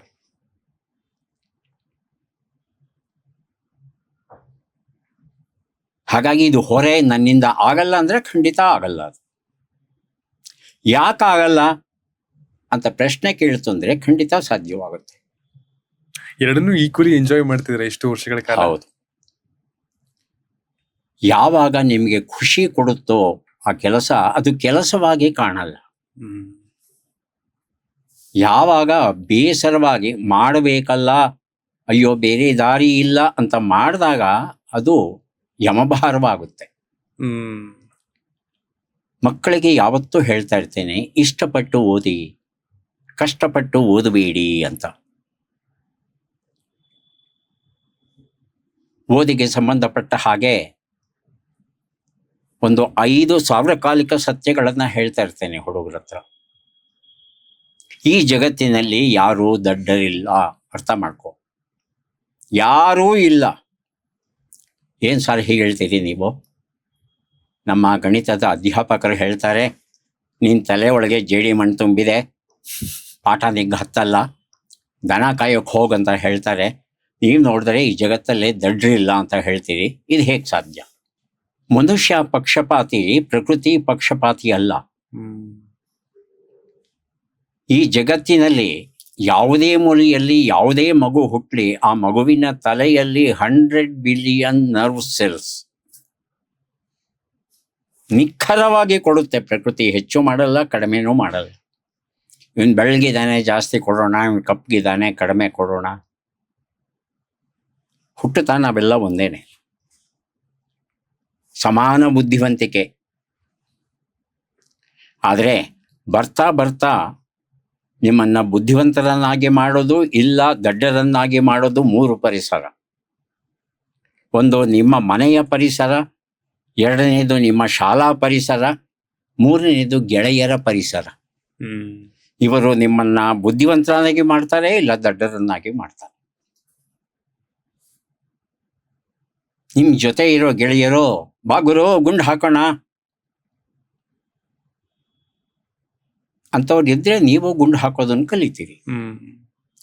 ಇಲ್ಲ, ನಾನು ಇಂಡಿಯನ್ ಏರ್ಫೋರ್ಸ್ ಸೇರಲೇಬೇಕು, ಫೈಟರ್ ಪೈಲಟ್ ಆಗಲೇಬೇಕು, ಅದಕ್ಕೆ BSc ಡಿಗ್ರಿ ಮಾಡಬೇಕು, ಫಿಸಿಕ್ಸನ್ನು ಮ್ಯಾಥಮೆಟಿಕ್ಸನ್ನು ಪೂರ್ಣವಾಗಿ ಕಲಿಬೇಕು. ಹಠ ಹಿಡಿದು ಯಾರು ಕಲಿತಾರೆ ಅಂತಹ ವ್ಯಕ್ತಿ ನನ್ನ ಗೆಳೆಯ ಆಗಿದ್ರೆ ನನಗೂ ಸಹ ಅನಿಸುತ್ತೆ, ನೋಡಿ ಎಷ್ಟು ಓದ್ತಿದ್ದಾನೆ ಅವನು, ಫೈಟರ್ ಪೈಲಟ್ ಅಂತೆ, ₹1 ಖರ್ಚಿಲ್ಲದೆ ನಮಗೆ ಹೆಲಿಕಾಪ್ಟರ್ನ ವಿಮಾನಗಳನ್ನು ಹಾರಿಸೋದನ್ನ ಹೇಳ್ಕೊಡ್ತಾರಂತೆ. ಯಾಕೆ ನಾನು ಪ್ರಯತ್ನಿಸಬಾರ್ದು? ಆ ಮನೋಭಾವ ಬರಬೇಕು ಅಂದ್ರೆ ನನಗೆ ಆ ಗೆಳೆಯ ಕಾರಣ. ನಾನು ಈ ಮಟ್ಟಿಗೆ ಬರಬೇಕು ಅಂತ ಹೇಳ್ತಂದ್ರೆ ನನ್ನ ಅಧ್ಯಾಪಕರ ಪಾಲು ಎಷ್ಟಿದೆಯೋ, ನನ್ನ ತಾಯಿಯ ಪಾಲು ಎಷ್ಟಿದೆಯೋ ಅಷ್ಟೇ ನನ್ನ ಗೆಳೆಯರ ಪಾಲು ಉಂಟು. ಎಂತಹ ಆಪತ್ಕಾಲದಲ್ಲಿ ಗೆಳೆಯರು ಸಹಾಯ ಮಾಡಿದ್ದಾರೆ ಹೇಳ್ಕೊಳಕ್ ಕಷ್ಟ. ಆದರೆ ನೀವು ಬುದ್ಧಿವಂತರಾಗೋದಿಕ್ಕೆ ಇತ್ಯಾತ್ಮಕ ಮನೋಭಾವ, ಪಾಸಿಟಿವ್ ಆಟಿಟ್ಯೂಡ್ ಇರುವಂಥ ಗೆಳೆಯರು ಬಹಳ ಮುಖ್ಯವಾಗಿ ಕಾರಣರಾಗ್ತಾರೆ, ಇದರಲ್ಲಿ ಅನುಮಾನ ಇಲ್ಲ. ಹಾಗಾಗಿ ಹುಡುಗರಿಗೆ ಹೇಳ್ತೇನೆ, ಈ ಜಗತ್ತಿನಲ್ಲಿ ದಡ್ಡರು ಯಾರೂ ಇಲ್ಲ, ಎಲ್ಲರೂ ಬುದ್ಧಿವಂತರೇ. ನಿಮ್ಮನ್ನು ದಡ್ಡರನ್ನಾಗಿ ಮಾಡೋದು ಯಾರು ಅಂದರೆ ನಿಮ್ಮ ಮನೆ ಪರಿಸರ, ನಿಮ್ಮ ಶಾಲಾ ಪರಿಸರ, ನಿಮ್ಮ ಗೆಳೆಯರ ಪರಿಸರ. ಮನೆಯಲ್ಲಿ ಅಪ್ಪ ಕುಡ್ಕೊಂಡು ಬಂದಿರ್ತಾನೆ, ಅಮ್ಮ ಹೊತ್ತಿಗೆ ಸರಿಯಾಗಿ ಚಹಾ ತರಲಿಲ್ಲ ಅಂದಾಗ ಅಡುಗೆ ಮನೆಗೆ ನುಗ್ಗಿ ಜುಟ್ಟು ಹಿಡ್ಕೊಂಡು ದರ ಎಳ್ಕೊಂಡ್ಬಂದು ಅಂಗಳದಲ್ಲಿ ಬೆನ್ನ ಮೇಲೆ ಗುದ್ದಕ್ಕೆ ಶುರು ಮಾಡ್ದ ಅಂದರೆ ಅಲ್ಲೇ ಆಟ ಆಡ್ತಾ ಇರೋ ಮಕ್ಕಳಿಗೆ ಏನು ಪಾಠವನ್ನು ಹೇಳ್ಕೊಡ್ತಾ ಇದ್ದಾನೆ ಆ ಅಪ್ಪ? ಅಮ್ಮ ಅನ್ನೋದು ಯಕಶ್ಚಿತ್ರಾಣಿ, ಅದಕ್ಕೆ ಬೆಲೆ ಇಲ್ಲ, ಯಾರು ಬೇಕಾದರೂ ಬೈಬಹುದು, ಯಾರು ಬೇಕಾದರೂ ಹೊಡಿಬಹುದು ಅನ್ನೋ ಪಾಠವನ್ನು ಅಪ್ಪ ಕ್ರಿಯೆಯ ಮೂಲಕ, ಕೆಲಸದ ಮೂಲಕ, ಹೊಡೆಯೋದ್ರ ಮೂಲಕ ಕಲಿಸ್ತಾ ಇದ್ದಾನೆ. ಅವನು ಬಾಯಿ ಬಿಟ್ಟು ಹೇಳ್ತಾ ಇಲ್ಲ ಅಮ್ಮನಿಗೆ ಹೊಡೀರಿ ಅಂತ. ಆದರೆ ಹೊಡೆಯುವುದರ ಮೂಲಕ ಮಕ್ಕಳಿಗೆ ಪಾಠ ಹೇಳಿದ್ದೇನೆ, ನಾಳೆ ನೀವು ಅಮ್ಮನಿಗೆ ಹೊಡೆಯಬಹುದು. ಇಂತಹ ಪರಿಸರದಲ್ಲಿ ಬೆಳೆಯುವಂಥ ಮಕ್ಕಳು ಯಾವ ರೀತಿಯ ಬುದ್ಧಿಯನ್ನು ಕಲ್ತ್ಕೋತಾರೆ?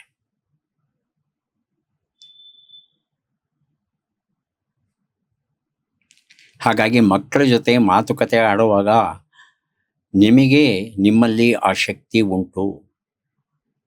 ಹನುಮಂತನ ಹಾಗೆ ನೀವು, ಹನುಮಂತನಿಗೆ ಏನೋ ಶಾಪ ಇತ್ತಂತೆ, ಅವನ ಶಕ್ತಿ ಸಾಮರ್ಥ್ಯ ಗೊತ್ತಾಗಲಿಲ್ಲ. ಕೊನೆಗೆ ಜಾಂಬವಂತ ಹೇಳಿದಾಗ ಇಷ್ಟು ಶಕ್ತಿ ನಿನ್ನಲ್ಲಿ ಇದೆಯಪ್ಪ ಅಂದಾಗ ಆ ಶಕ್ತಿಯನ್ನು ಕಂಡುಕೊಂಡು ಆತ ಲಂಕೆಗೆ ಹಾರ್ದ.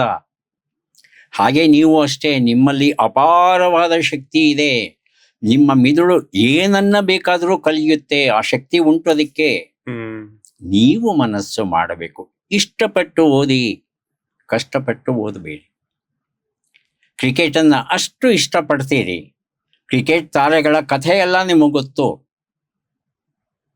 ಒಂದು ಚಿತ್ರವನ್ನು ನೋಡ್ಕೊಂಡು ಬಂತು ಅಂದರೆ ಆ ನಟನ ಅಭಿನಯವನ್ನು, ಸಂಭಾಷಣೆಯನ್ನು, ಹಾಡನ್ನು ಎಲ್ಲವನ್ನು ಒಂದು ಸಲ ನೋಡಿ ನೆನ್ಪಿಟ್ಕೋತೀರಿ ಅಲ್ವಾ? ಪಾಠವನ್ನು ಯಾಕೆ ನೆನ್ಪಿಟ್ಕೊಳ್ಳಲ್ಲ?